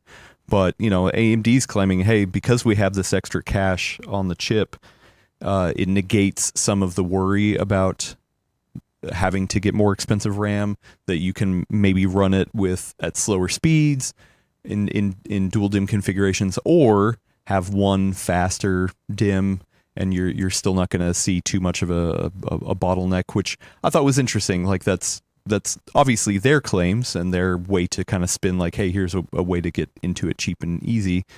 But like I feel like I haven't seen a ton of testing either. I don't know if I have the bandwidth to take on that testing right now, but I would love to try that out just to kind of see if that is true. Like, or I mean, I'm sure there is an impact, but what kind of impact? If you're somebody that's looking to buy a brand new AM4 solution right now, CPU, motherboard, one DIMM, and you're going to pair it with a 4060 or something like that, I don't know what the best GPU to compare it with, but if you're going to get that situation, like what kind of actual impact are you going to have on single DIMM versus dual DIMM? I had never heard of this concept. I would love if one of us is able to get around to testing that. Maybe I can get an old 5800 X3D or something. The tricky part is actually getting companies to send me sticks of RAMs to test these days. Yeah. Well, especially because I was like, okay, well, I can try to compare it as 216 or a kit of 216, so 32 total, and then get in a single 32, which I did poke some vendors to see if I could maybe get one of those, or you do it the other way and say, okay, here's two DIMMs of 8 and then one big 16, which I think, I mean, that's also testing two different kind of things, because I bet there's less of an impact as you go higher up the stack, but who knows, maybe not. I don't know. I think realistically, though, if we're trying to test this for people who are trying to save money, I think 16 is the more realistic way to go because that's where they're going to shave. Yeah, which I actually don't think I have any single 8-dim sticks either. I think all mine are 16. But yeah, it's an interesting idea, and people are trying to get more out of what they have, or they're reintroducing older systems. I did ask, one of the other things that we saw during the pandemic was that while people couldn't get GPUs or other parts because everything was sold out and everybody, all that kind of stuff. One of the things a lot of people were doing were rehousing what they had. So they're like, okay, well, I have all the parts. Maybe I can't upgrade them, but I can at least put it in a new case. I did ask a couple case manufacturers. Yeah, I did ask a couple case manufacturers if that same thing happened. One of them was Silverstone, friend of the show, Tony. And he's like, yeah, we're not seeing it this time, because he said a lot of people had more disposable income back then, or they were sitting around looking for projects. Right now, it's more like people have less disposable income and they're, busy grinding with work. And so, yeah. Cases get, I don't know if you talked about this any, but cases get really heavily affected by some of the bigger picture stuff. Like they're still getting hit by the tariffs. Yep. The rise in fuel prices, those things take a lot of volume in those shipping containers. Like it's hard. That and I actually am wondering, like low key, I've been kind of keeping tabs on this because I'm actually wondering how, with a reduced oil availability, like how that's going to affect plastics and thereby the pricing for these budget cases that are usually often heavily reliant on plastic. Yeah, I mean there were still a lot of cases being introduced at Computex. Not sure. Yeah, not as prevalent. And some of them, they were like, yeah, we're probably not going to sell a ton of these, or we're not going to bring these to the U.S. kind of thing. But I mean, that's always something that still is tried and true. There were still cases, there were still coolers at Computex, just nothing hugely redefining. It's not a lot of What do you think quantity wise? Oh, sorry. Sorry. I was saying, do you think like quantity wise, do you think like, yes, there are still cases, there are still coolers. Do you think there's fewer new products on display this year? Or do you think it's still roughly the same as it was before? That's hard because I didn't really focus on cases this time. Like it was more like I wasn't there. I mean, I did cover a couple of cases that I thought were interesting, but that wasn't my focus of what I was doing at Computex. So I wasn't going to vendor meetings kind of looking at it. But my gut was telling me it felt like it was about the same. Like the but maybe I don't follow it enough that actually these are just the same cases that maybe have a different styling or something Rounded like that. So yeah. So, but it felt like on display there were cases everywhere you looked, kind of thing, from all the major manufacturers, Lee and Lee's and stuff like that, all the way down to no name brands that I had never really heard of. One of the booths I did stop by that I think I forgot to tell you, Elena, was John's Bow. John's Bow was there. Yeah, they actually had a pretty big booth. I was surprised. I mean, I think they're pretty popular in Asia. It's just that we don't really get to see as many of their cases. And with the tariffs now, I think it's just a lot more difficult to get them at affordable prices. But yeah. Yeah. So really their newest stuff for Computex was essentially kind of either wrapping or using different materials to reintroduce the same case. So, I will say, I want to give a shout out to Montech because I did a video back when I was still doing case videos on their like $60 case that came with like 3 RGB fans. They're still producing a version of that. They just announced a new one at this Computex and it is still $60. And given how crazy things have been, respect. Yeah, I actually did stop by the Montech booth. I made a video about a case. So I was actually on my way to go see a different vendor, and I was picking up the shuttle, but I walked through the trade center because I had heard they reopened the Taipei Trade Center. And so I just walked through it, and I was just kind of looking, and I was, okay, what vendors are here? And Montech was one of the flow over ones, and they were there, and I was like, okay, well, I'm just gonna chart through real quick, and I'm trying to think of a way to describe this. There's a way. It's hard when you're obviously press, not just that I had the badge, but I had my camera with me and stuff like that. You walk into a booth, and sometimes vendors you can tell that they clock you and that they're coming over to The vibe shifts. Yeah. The vibe shifts, but I'm also trying to be like, oh, I have to go to this next meeting, so I'm trying not to stay too long, kind of thing. So hopefully they don't notice me. But yeah, so I was still trying to poke around and see what they had, and I mean they were very nice. One of the guys did come up to me and was like, hey, can I give you a quick thing? And I was like, hey, listen, I'm on the way to another meeting, real quick, please. And yeah, so they started to introduce stuff, going through the stuff, and then they hit this case where they're like, oh yeah, and then we have this little wood puck at the top that you can put essential oils on it and it'll smell good. And I was like, okay, I'm gonna be late to my next meeting. Tell me all about this case. And he was like, wait, this is the one you want to I was like, Wow, I thought this person just actually knew you, where they just pulled up like the mental dossier where it's like Adam Patrick, No. PCWorld, like scented things. All right, that's how I'm gonna keep this dude here. No, I think it was more like, oh hey, I'm gonna show you stuff and then I'm gonna end with the star of the show, but everyone sees this thing and kind of laughs and moves on. But oh wait, this guy's is he actually interested? And I was just like, no, this is my jam, and then I got to chat with the guy who actually came up with the design and all that kind of stuff, and he's like, oh yeah, we came up with this cool system for to have an inverted layout, so it's both a normal chamber or a sandwich style layout. You can do that kind of stuff. And I was like, yeah, tell me more about the scent. Why did you do the scent? Like what we're all here for. Yeah. The reason we're talking about this case. And he's right like, now, wait, why are you talking about that thing? Like that's we threw that in as more like a little fun. Kind of as an aside here, so sometimes when we're at press briefings, there will be a PR person in the background taking like furious notes, like absolute furious notes, because they're tracking everything you ask and maybe even how you ask it. I don't know. And I think they build like dossiers on different members of the I know press. a couple people have managed to see theirs. Yeah. Yeah, like they kind of categorize like what kind of questions you ask, like what's your focus, so on and so forth.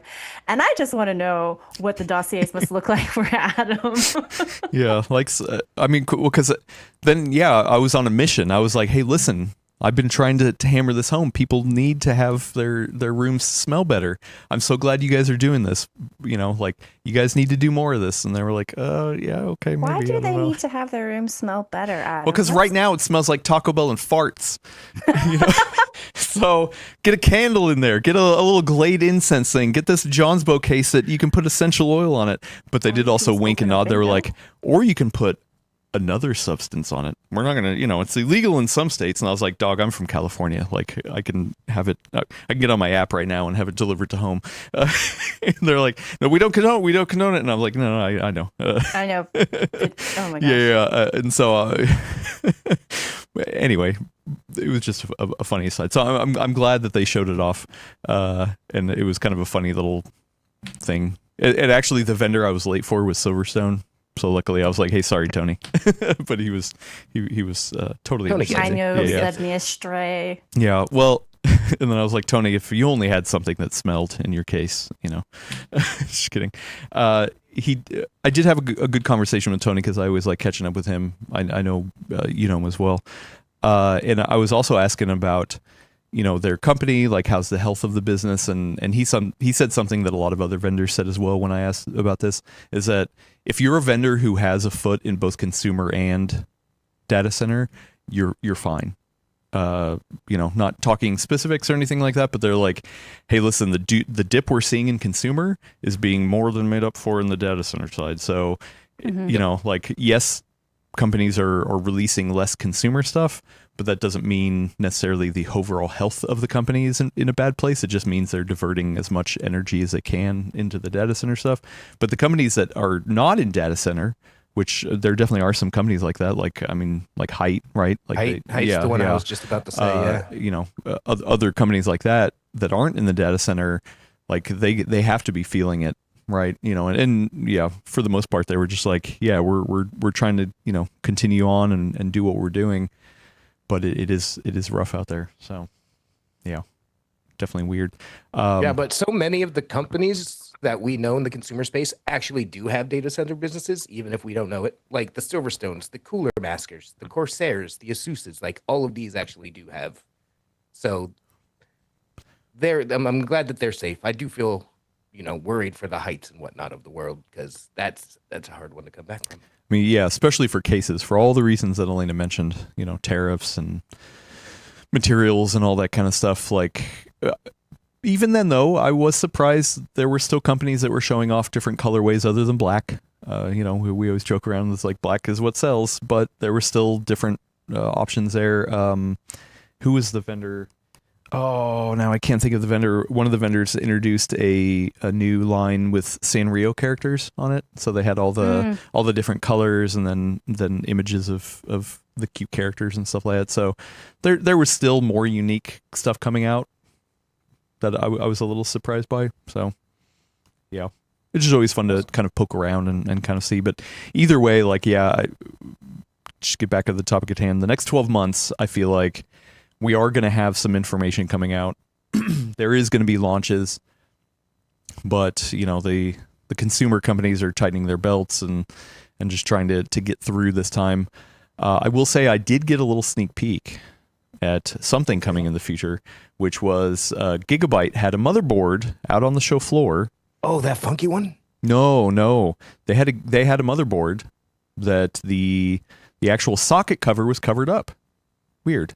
And then there was tape over other parts, including the back where it said the number of the socket and all that kind of stuff. And I was like, huh, that's interesting. And I did a video on it because, spoilers, it was Nova Lake.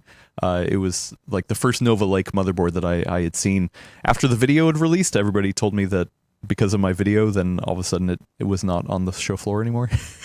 So some people missed out on seeing it, but like, I've managed to do that at CES once. It always feels good. Yeah.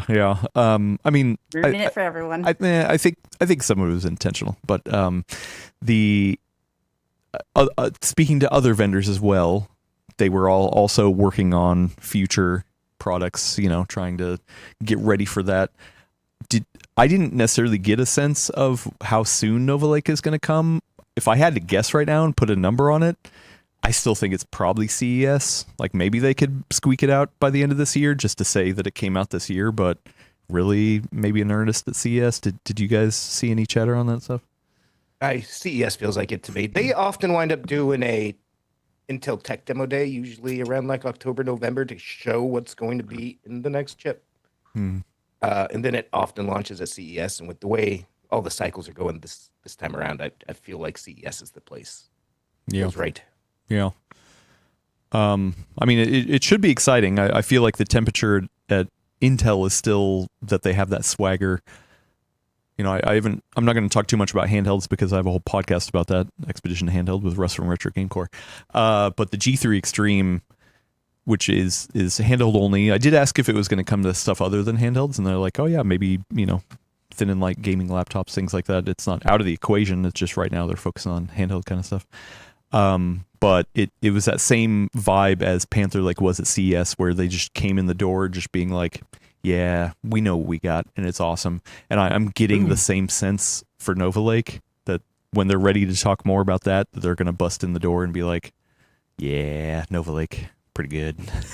So, I mean, we'll see, though. But yeah, I mean, like around a lot of these things, like the handhelds, and I'm sure with Nova Lake too, not Nova Lake as well, is that the circumstances around this means the prices are going to be high and people aren't going to be buying into it. So, as awesome as it's going to be, theoretically, maybe it still will have a hard time. But yeah, I want to wrap up this section. What was the vibe that you guys got from home base, just watching from afar? Computex. I go first, Elena? No, you go first, man. All right. It did seem kind of sleepy compared to previous ones. Yeah. It was, you could definitely feel the lack of blockbuster announcements outside of RTX Park, outside of the wave of cheaper laptops, which I think is really interesting. Like Mike Ryder did an article, like the laptop middle class is vanishing, K-shaped, that kind of thing. And that to me was the big trend coming out of Computex. Like, you can go very high end or very low end. And I feel like that's the feel that I got from that show, and how I think we're going to spend the next 12 months But on that note, I was incredibly excited about some of the new OLED monitor tech that came out. We have the first ever 4K 360 hertz monitors, and that is like what I've been waiting for. And it's going to cost way too much money. And I'm hoping if it comes out around Christmas, I can buy it for myself. But they also had at CES, LG also makes panels, and they have it's called RGB stripe technology in the panels, and it makes it so you don't get it's called fringing when you're looking at fine text and details. That's a very common thing with OLEDs. And the first RGB stripe monitors got announced, like some massive 5K, 2K, 240 hertz, I think it is, Alienware 39-inch ultra wide, but the text you'll actually be able to read. So those are some of the things I got most excited about. I thought monitor technology and the RTX Spark were the most exciting things. Helena? Yeah, I was going to say something similar where it's like, it felt that what we already been saying leading to the show, which is that monitors seem to be the more exciting place, like peripherals. There was actually, Kreider isn't here, but I think he could speak a little more eloquently on all the kind of unique peripheral news that dropped as well. I only tuned in a little bit and I saw a few kind of interesting looking keyboards, but because I'm not a keyboard person, I can't really comment intelligently on them. But they looked interesting to me as someone who's not in that space, let's put it that way. Monitors are interesting. I actually was distracted more by software this time around than I was the hardware, which I think speaks a lot for what this Computex was like, just because, as Brad said, RTX Spark sucked so much air out of the room in some ways, so to speak, because it just really dominated the conversation about for a lot of things, as did kind of the specter of the MacBook Neo, even though, as I think both of you pointed out, development cycles are much longer, and it probably was way before any of this happened, or before Neo was announced, that all of this was in production. So I actually wrote about this for the site. There was a developer version of Windows for the Surface Laptop Ultra that they showed that I got super excited for, because and it was the first demo of the whole set, and they said, and it was, I think, because Microsoft is not just RTX Spark partner in terms of having hardware, but they are supporting Windows for ARM for all of the other partner laptops as well. And they had a whole table with like the Lenovo and Dell and everybody else's announced laptops shown. So they started with this Windows demo, and they said it's quiet and it has all these settings turned off, so you can just get straight into work. And I said to them at the end of my one-on-one interview, I said, hey, will you come out with a version of that for consumer, like truly for consumer? Because I want my hands on that. Like, I don't need the developer stuff. I just want everything with the notifications turned off, or at least quiet, however you described it. Having certain settings already pre-tuned, so you don't have to go in there and uncheck boxes and reset things so it's not in your face. There's a decent handful of us that just want that, because it saves us so much time when we're spinning up machines. Like, please, can I have this? And what'd they say? So the person furiously taking notes in the background said, something very diplomatic, which is like, oh, we hear you. We'll put that in the notes. We hear you.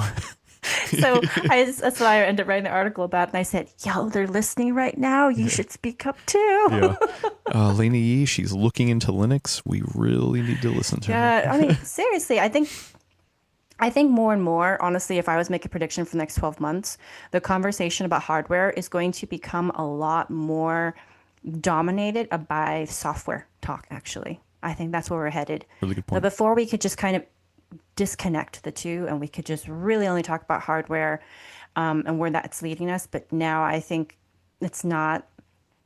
I actually just looked up while y'all are talking the cost of building a DDR5 system versus DDR4 roughly. And if you're only going for 16 gigabytes, you don't actually have that much of a difference in price when it comes to the memory. It's like maybe a $50 difference for a 16 to like a dual DIMM kit for 16 gigs. But man, once you switch to DDR5, or sorry, 32 gigs for DDR5 just goes way up. It's like insane how much it goes up. It's like instead of a $50 difference, it's like $150 to $200 difference between the two kits. And with Windows being what it is right now, 32 actually is the better choice for Windows 11. I hate to say it, but if you're doing more than just purely gaming on a system and you're using it for everything, 16 feels kind of tight real quick. And I hate that. So I think more and more, like, because the hardware is not going to be progressing as fast as it used to be, where performance just outran, any lack of optimization. It's not like that anymore. It's weird. I don't really know what to think, honestly, for that kind of conversation becoming so much more mixed. Because honestly, how do you benchmark that, right? I mean, you can, but the amount of caveats and like explanation you have to do now to get that information across is just going to be even more of a headache.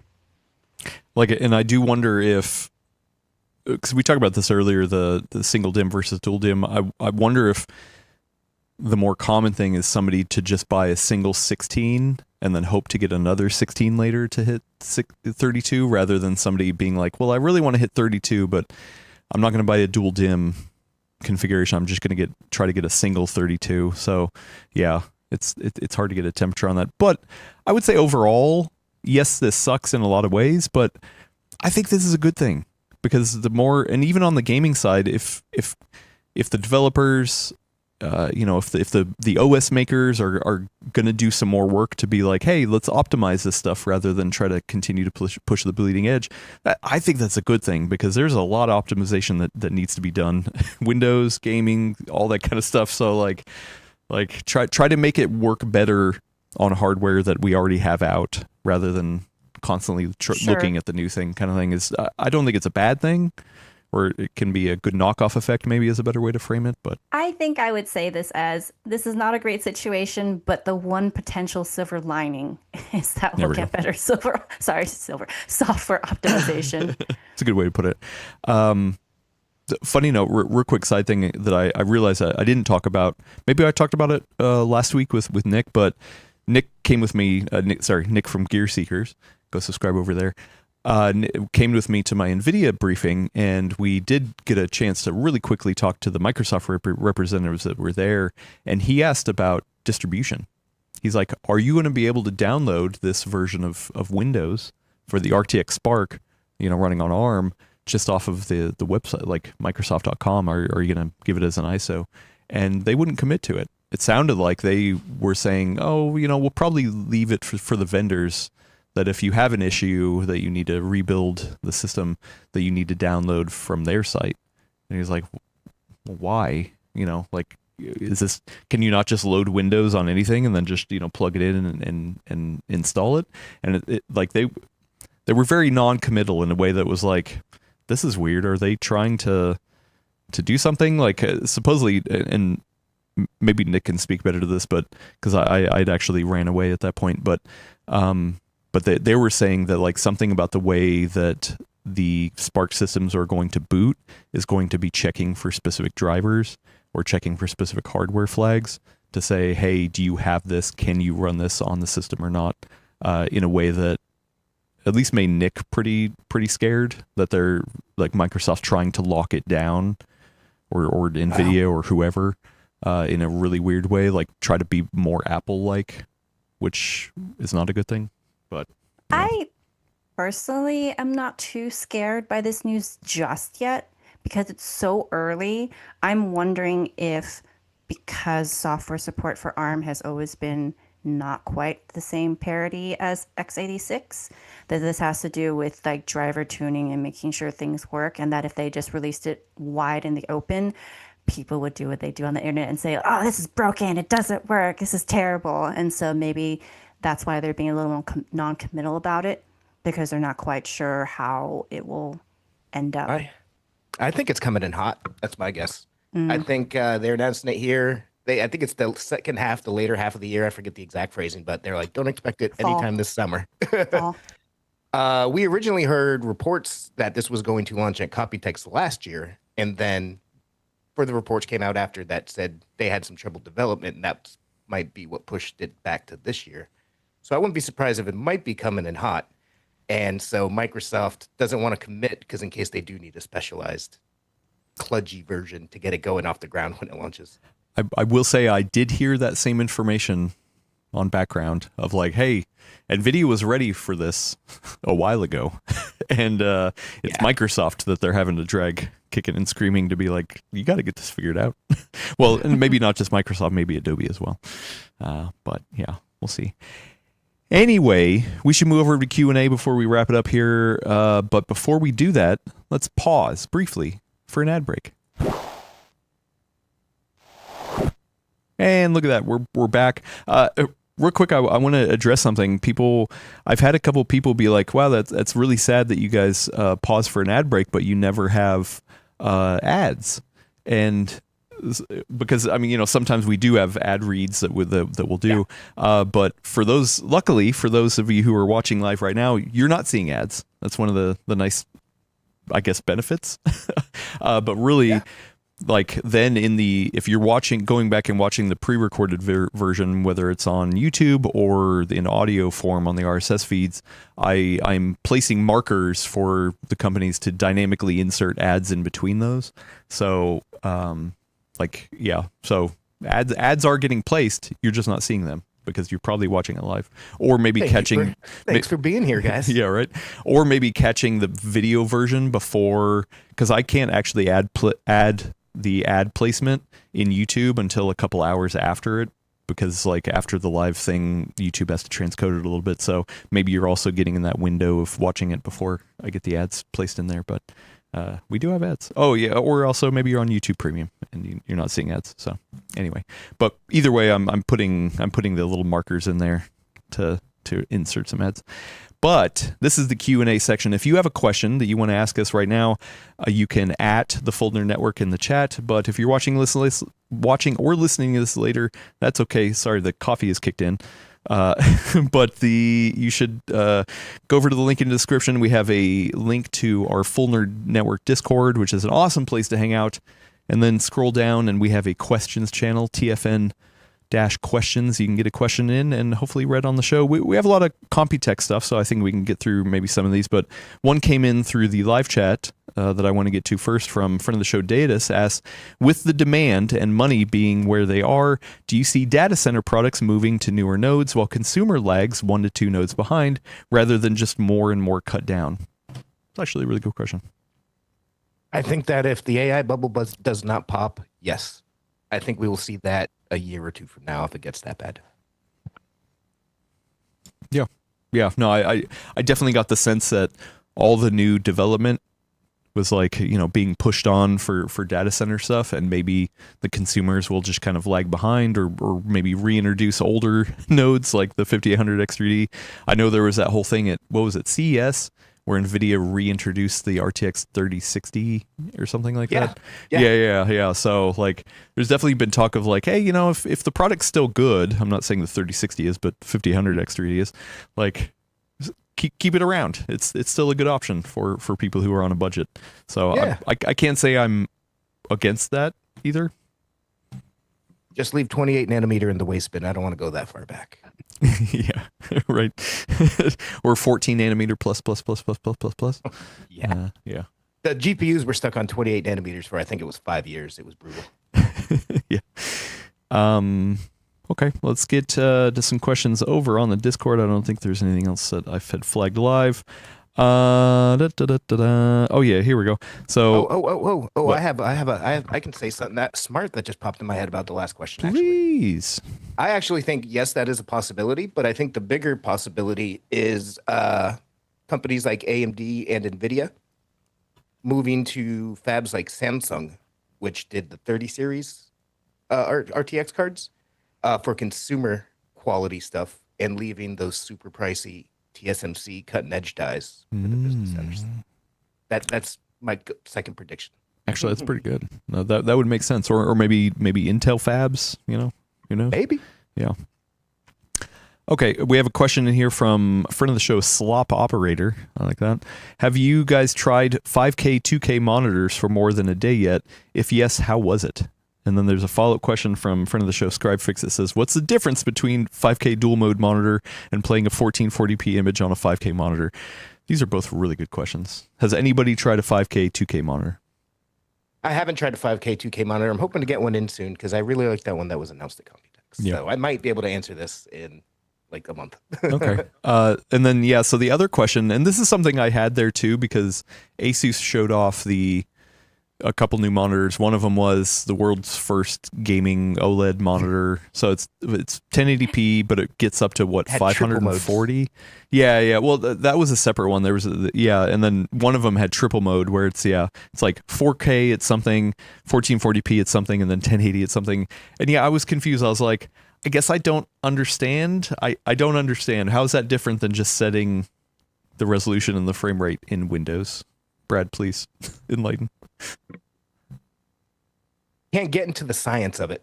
I don't want to go down into the science of it. But they're basically I don't super love the idea of these sorts of monitors myself. Like if I buy a 4K monitor, it's because I want to play on a 4K monitor. But these are largely being used to target towards folks who might want to play a single player game, then switch to an esports game or something, because you can hit the higher refresh rates at the lower resolutions. So if you game in that way, like I suppose it could be interesting in some way. I haven't used one of those multi-mode monitors yet. I know that traditionally with traditional monitors, like if you have a 4K monitor, you bump it down to 1440p or 1080p. 1080p obviously looks really blurry because it's so few pixels. But even 1440p, even though it should have fine pixel density, it just gets a little softer and grainier when you go down to the lower resolution. So I would try to always game on max settings, personally. Well, and what is it also like? Is it a subdivisible number? Like 4K to 1080p makes sense because that's just essentially 4 1080p screens, so you get the 1-to-1 pixel. But 1440p does not subdivide. Like this happens actually on the gaming handhelds too. So I guess now I'm trying to understand it a little bit more. But so you will see some of those monitors come out at 1080p, and I'm sure because the reason you were just saying, if you go and do some esports, you shoot some heads in CS:GO in 1080p mode, it'll be a lot faster. That's cool. But there's a reason I'm so excited for the 4K 360 hertz monitor, because to me, if I'm going to spend a whole lot of money on a monitor, I don't want to get one where it's like I have to kludge with the settings for different kinds of games and stuff. It's like the one monitor to rule them all. because you're setting that at the monitor level to say which mode you're running in, right? Yeah. So you'd have to change that and make sure you're in the right mode, and then Windows probably breaks and make sure that you have it set correctly. This is a great question, and I'm glad I forget who asked it, but thank you, because this is making me realize I've never really looked into this, and I find it very interesting too. So I will try to find the information, and who knows, you might find an article that I wrote just for you because of you on the website in the future. Yeah, please. I definitely was just. I'm not a monitor guy, and like you said, I feel like Computex, if you were into monitors, there was definitely enough to chew on. Actually, I ran into the monitor guy. Like I can't remember what his YouTube channel is, but I think it's just the monitor guy. Really nice guy. Hopefully might actually have him on the show at some point. Awesome. Heck yeah. The first time I met him was Gordon did an interview with him about matte versus glossy screens, and like they were, I think the monitor guy likes glossy, and Gordon liked matte. I also like matte. Something like that. It was a fun little video. Classic for the win. But yeah, like there's definitely people out there who just cover monitors, and I'm like, okay, that's good for you, because I don't do that. Luckily, I'm more in the handheld gaming stuff right now, so for me, I was feasting at Computex. That's true. Where other people There's a didn't. lot. Yeah, there was. Yeah, if there wouldn't have been the handhelds there, I would have been bored as well. So luckily. Okay, well, Slop Operator has another good question over on Discord. What is the worst resurrection? Bringing back the 5800 X3D for $350, or bringing back the 3060 12 gig for $350? Oh, I didn't realize it was the same price. Wow, that's crazy. You can buy that'd be the heart of a $700 system in 2026. Right? Yeah. Which is the worst? Honestly, I don't love to see any of these parts getting reintroduced, but I don't hate it either. Like bringing back affordable options at a time when so many things are not affordable. Like, I'm all for people having options, so I don't hate either of them. I don't love them, but I don't hate them either. Elena, which one's worse? I mean, similar opinion because it's like you don't bring it back. That means that you have less supply. So then the used market just gets nasty. And then your options as a new builder or having to replace a part that, kicked out, like kicked the bucket. So again, don't love it, but it's better honestly than not having it in some ways. I I will give an actual answer. The 3060 is worse. Just because it doesn't have the newer versions of DLSS, multi-frame gen, different stuff like that. If you're buying a re-released budget GPU, it's because you have to be shopping in the price segment. But the 5800X3D at least is fully feature complete for the most part compared to what you get with modern AMD systems. Yeah, it doesn't have DDR5 or PCIe 5, but the bones of it is still just as functional as it should be. It's the same thing with the 3060, but you're missing out on all that new cool stuff. Yeah, actually, I kind of fall on that too. I'd much rather have a 5800X3D than a 3060. There's probably way too many drawbacks with that 3060 compared to the 5800X3D. That's the exact thought that I had. That's when I'm like, no, let me go back. If I had to choose, I'd also go that route. But I also think that if you have a choice between no graphics card and that graphics card, Yeah. for audio listeners, I'm shrugging. Yeah. Shrug. Slop operated, man, just killing it. Another good question. Do you see less exhibition staffers this year? How many roles were replaced by AI? That's funny. And a more serious note, what's the most out there AI sales pitch you saw? Well, to the first question, like I said, there was more booths than ever. So I saw more than ever staffers and more than ever booth babes too. Unfortunately, but yeah, like there's definitely there was definitely that talk of like, oh yeah, AI, we're gonna need less people because didn't somebody say Jensen had a thing of like, oh yeah, AI is gonna buy more parts or something like that, or there was some funny quote that there's only a billion people on the earth, but we can make PCs for 700 billion agents or something like that. I was like, ooh, okay. Yeah.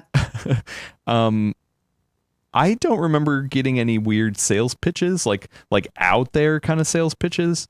I'll say the only one that was like a little eye-opening, it's not out there, but it was like, to me, I was like, wait, people are doing this?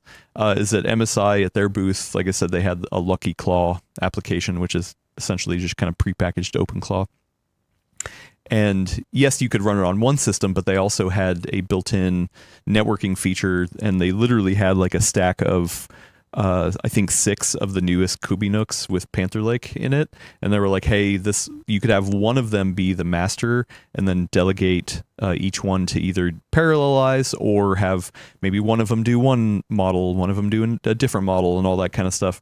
And I was like, wait, people do that? And they're like, oh yeah, people do this. And I was like, that's okay, that's crazy. But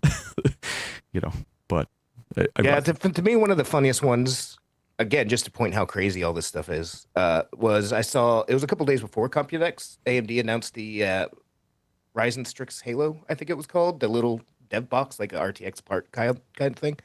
And in the deck, there's actually a whole single slide dedicated to, if you run Claude Opus version blah, blah, blah, churn out this many tokens, you pay this month per month. This will pay for itself in 3.5 months, 4 months kind of a thing. And it's like the amount of money getting thrown around is wild. Super wild. Yeah. But no, yeah, I'm trying to, there was nothing I saw that was too crazy.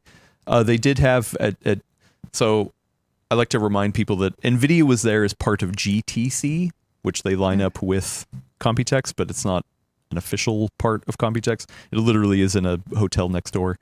But at the GTC place where you sign up and you do the session and stuff like that, they actually had a big full screen TV or whatever display with a cartoon Jensen that you could actually talk to him in real time, like an AI thing. I might have seen one Steve Burke from Gamers Nexus doing something next to it. So I was just thinking, maybe there will be a video at some point. I didn't see exactly what was being done, but I did see him in the vicinity. So maybe you'll see something. But yeah. Okay. This is a friend of the show, Deidus, asks, Adam, snap out of your floor candy haze and give me some entry-level trackball recommendations. Doesn't need to be super fancy or have all the features, just affordable re-entry point. Smaller footprint would be a plus. I actually was looking for new trackballs. I did see I think this was introduced before, but it was a keyboard that had a built-in mini trackball, like at the thumb kind of thing, which was interesting. I wouldn't recommend it. The problem is I like the big balls, and like a lot of the ones that are out there are like the Logitech that have like the smaller balls with like that are on the thumb, but I don't. Yeah, and so that means a lot of them don't have a really small footprint. So I don't know. I've mostly just used the Kensington ones, so I don't really have like an entry level recommendation for you. I'm sorry, but I was looking at Computex to see if there's anything new. Actually, you know what? I will say an interesting trend. I don't know if Kreider maybe had seen this, a lot of releases. I saw so many keyboards now have a split spacebar design and have an extra switch in the middle. And I was like, why? And they're like, well, because for the most part, you know, it's a really long space bar, and your thumbs usually only rest like in the quarters of it, and that there's usually that middle spot that's kind of empty and is never touched. So they're like, why not put another key there that you can bind to something else and have quick access? And I was like, oh, actually, that's kind of smart. I kind of like I want to try one out to see if it is useful. Like maybe you put like a Stream Deck button on it or something to like change a transition or something like that. But I was curious. There was a lot of keyboards including Wooting, had one that did that. But yeah, I'm not against it. I don't think I necessarily love it either, but I'm not against it. It's a cool idea. I don't know if I need another key bind to bind a key right there. Yeah. Well, another cool thing that I saw at Wooting that they weren't delving too much into the details was that they had architected a scroll wheel that could be placed on buttons that you're not using. So say you have a 100% keyboard and you're never going to use like the page up and page down and, you know, whatever is in the middle there. They're like, hey, just take those out, insert this in that place, and you have a scroll wheel. That's cool. And I was like, oh, that's kind of cool. Like they said they're having issues with how they're developing it and like how it interfaces with the magnetic, it is magnetic, like switches. Something about the way that it, you know, is hard. Like they literally would show, they showed me coming in and out of the keyboard, but they're like, we can't show you the bottom because like it's something proprietary we're working on. I was like, all right, well, whatever. But I thought that was actually pretty smart to get more functionality out of your keyboard.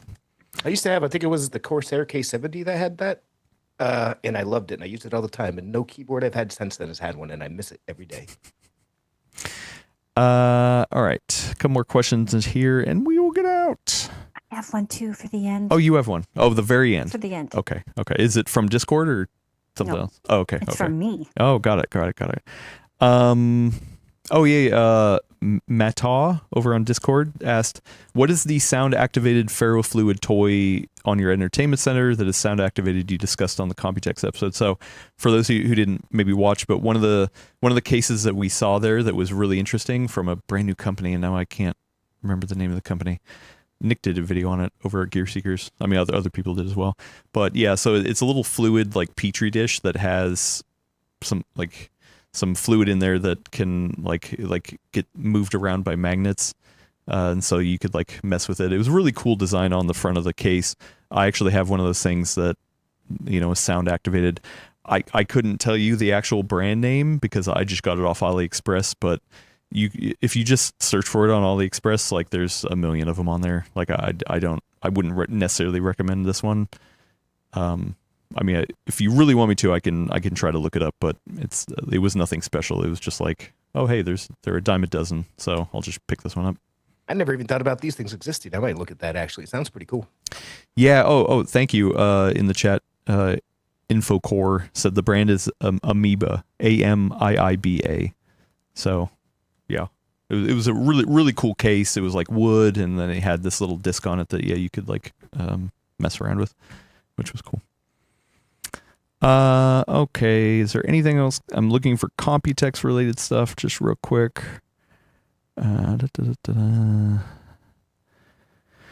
Okay, yeah, no, I think that's it for my list. So, Elena, last question.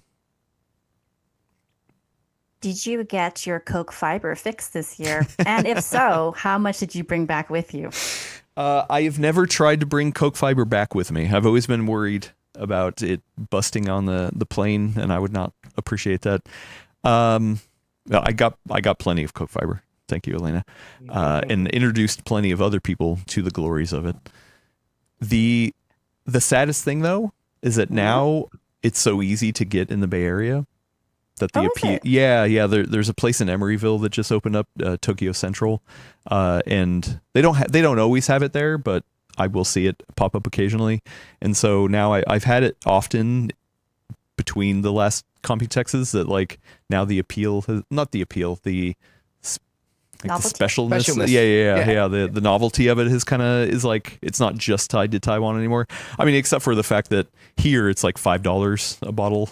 Over there it's like 50 cents. I guess I don't even know. So that helps. But I'm willing to pay that money anyway.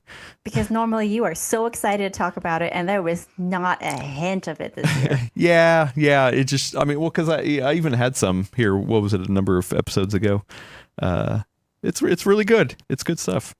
I'm trying to think if there was anything else I had tried. Yeah, I can't think of anything. But yeah, you got to stay regular, especially trade shows. Yeah, especially all the stuff you eat in Taiwan. I feel like I don't have anything left to eat. That's weird. Like I've tried stinky tofu multiple times. I've tried durian. There was something else that I had tried that I was there that I was like, yeah, it's nothing that unique. I think really the most curious thing was all this coriander flavor stuff. I've never been to Taiwan or Computex. I would kill to go to night market. Yeah, the night markets are just so fun. The sweet potato balls are like my number one thing. I always have to get those. They're just such a good snack. And then meat cubes. So essentially, it's beef that they cut up right in front of you, and then they end up just taking a like, it's not a lighter, it's a flamethrower, a torch. Yeah, thank you. And then just sitting there torching it. I don't know. It's like a little portable single-handed flamethrower. I don't know the best way to say it. And they just like grill it up, and then they're like, hey, what topping do you want for it? And I usually get some. They have like what is it called? It was like Taipei salt is what they call it. And it's like a mixture of salt and pepper kind of thing. Really good. So I usually end up getting that one. And it's really good. Really good. Just envious of all the potential for beef noodle soup that you had. I didn't get beef noodle soup this time. Usually beef noodle soup I try to have at the very first meal, like when I land, because it's always so hearty. I did not end up getting it this time, now that I think about it. That's so sad. Yeah. I didn't get my fix. But I did go to Beer Cat. I think I told you about Beer Cat, the brewery that has two very large kitties that live there. I actually met up with Willis and Diana at Beer Cat, nice. So got to hang out with them and see the kitties. Maybe I'll post some photos over on Discord. So that's like I've been so many times. I have like traditions of things that I like to hit. Beer Cat, the night market, of course. All that kind of stuff. So fun stuff. But we'll have this chat again next year. Yeah. And hopefully more people can come. I will say it was a little weird to attend the first trade show ever alone. Like nobody else on the team was there. Like from the video production side, that was one thing.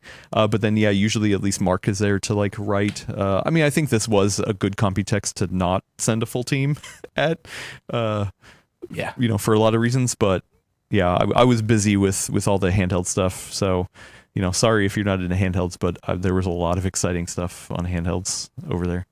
I'm glad you're able to meet up with so many folks and catch dinner and do collabs and stuff. Because I was thinking about that going out for. Usually, it's really good to have somebody go out, travel to these events with you, because then that's someone else. Oh, I heard this from this vendor. Try to ask this kind of thing. What do you think of this idea? And to do it solo, man, way to be a Superman. Yeah, the thing is, I was pretty much always rolling with somebody, whether I was, Nick from Gear Seekers, or I met up with Steve, or Russ actually showed up to a lot of appointments with me. And that was actually pretty cool. I got to do two in-person episodes with Russ for Expedition Handheld, which was real fun. And we had so much to talk about too. So if you're into any of that, then go subscribe over on Expedition Handheld. I was going to have an episode of Dual Boot Diaries, but it didn't end up working out. And actually, the Full Nerd almost didn't work out either. Like, I know I left people hanging in the Discord, and I'm so sorry, but usually I try to do it Thursday evening Taiwan time, which I think is technically Thursday morning on the West Coast. Yeah, you're 12 hours ahead of me. So, okay, yeah. So there was some scheduling conflicts, so I pushed it to Friday morning Taiwan time, which was Thursday evening. And I was going to have Paul from Paul's Hardware and Kyle from Bitwit, but then they both partied a little too hard. Actually, Paul was starting to feel a little sick, and then Kyle so good. was out way too late partying, and they were like, "Oh, I'm so sorry." So, yeah, they were trying to get there, but it was good. It was good times. Always good. Oh yeah, Framework was there. It was nice. I got to hang out with Narov for a minute and chat with him. But yeah. Anyway, I think we should wrap it up. Yeah. Yeah. Let's do it. So check back next week for your fix of PC Talk here on the Full Nerd. To subscribe to us or to watch us live, check us out over at the Full Nerd Network on YouTube. We try to go live at 10:30 a.m. Pacific every Tuesday. We're a little late this time. That's fine. Depends on how the hamster's feeling. Or you can watch the video version on Spotify. But if you just want to listen to the audio version, we are everywhere that RSS feeds tap into. If you want to watch Expedition Handheld, the weekly podcast I have with Russ from Retro Game Core, then definitely tune into that. I think we're 15 episodes in now, and it's going strong. I'm excited about that. We do have 4 more episodes left of Dual Boot Diaries now that I'm back with Will. We're actually skipping this week. Number 1, because I have a short week. I'm trying to do some comp time. But number 2, we are planning out the last 4 episodes of Dual Boot Diaries and want to make it really special. So we're going to skip another week of Dual Boot Diaries, but we've got 4 more left over there. Either way, I was actually talking with somebody and pointed them to the fact that Dual Boot Diaries, I feel like more so than a lot of other podcasts we have, can be watched front to back regardless of time frame, because we don't focus on news. I mean, we do talk about news a little bit here and there, but for the most part, it's just our journey. And I hope that it kind of, is something that people can continue to dip into in the future. But yeah, we also have a newsletter, which Elena continues to write over on PCWorld.com/newsletters/sign up, with a bunch of other awesome newsletters that we have started, like Ben's AI thing. But yeah, Elena, it was nice to get your newsletter. I think for me, so usually it hits Friday morning, but I got it Friday evening Taiwan time, and I was able to kind of save it for my plane ride Saturday morning to catch up on. But yeah, you talk about good stuff over there. Thanks. We were about to be joined by a new voice. Yeah. Yeah, well, we'll talk about that later for sure. PCWorld.com/newsletters with an S/sign up. Sign up over there for awesome newsletters kind of stuff. And yeah, got anything else we need to shout out here that we're working on? That just took 2 minutes. I think we're good. All right, cool. Then let's wrap it up here. Thanks everybody. I want to thank Brad for hanging out, even though it's your birthday. Yesterday. I want to thank you for hanging out too. You made my birthday feel special, Adam. All right. You're welcome. You're welcome. You're special guy, Brad. But also, Elena, you're special as well. So thank you for remoting in from an undisclosed location in the desert, or the hills, or the forest, wherever you're at. I have no idea. Mountains. Actually, I really don't know where you're at. So I'm not sure I do either. Yeah, there you go. And I want to thank you for watching, especially dealing with our issues with the internet earlier. Looks like everything's held up. So yeah, we're going to take it out of here. And thanks everybody. We'll see you later, and bye.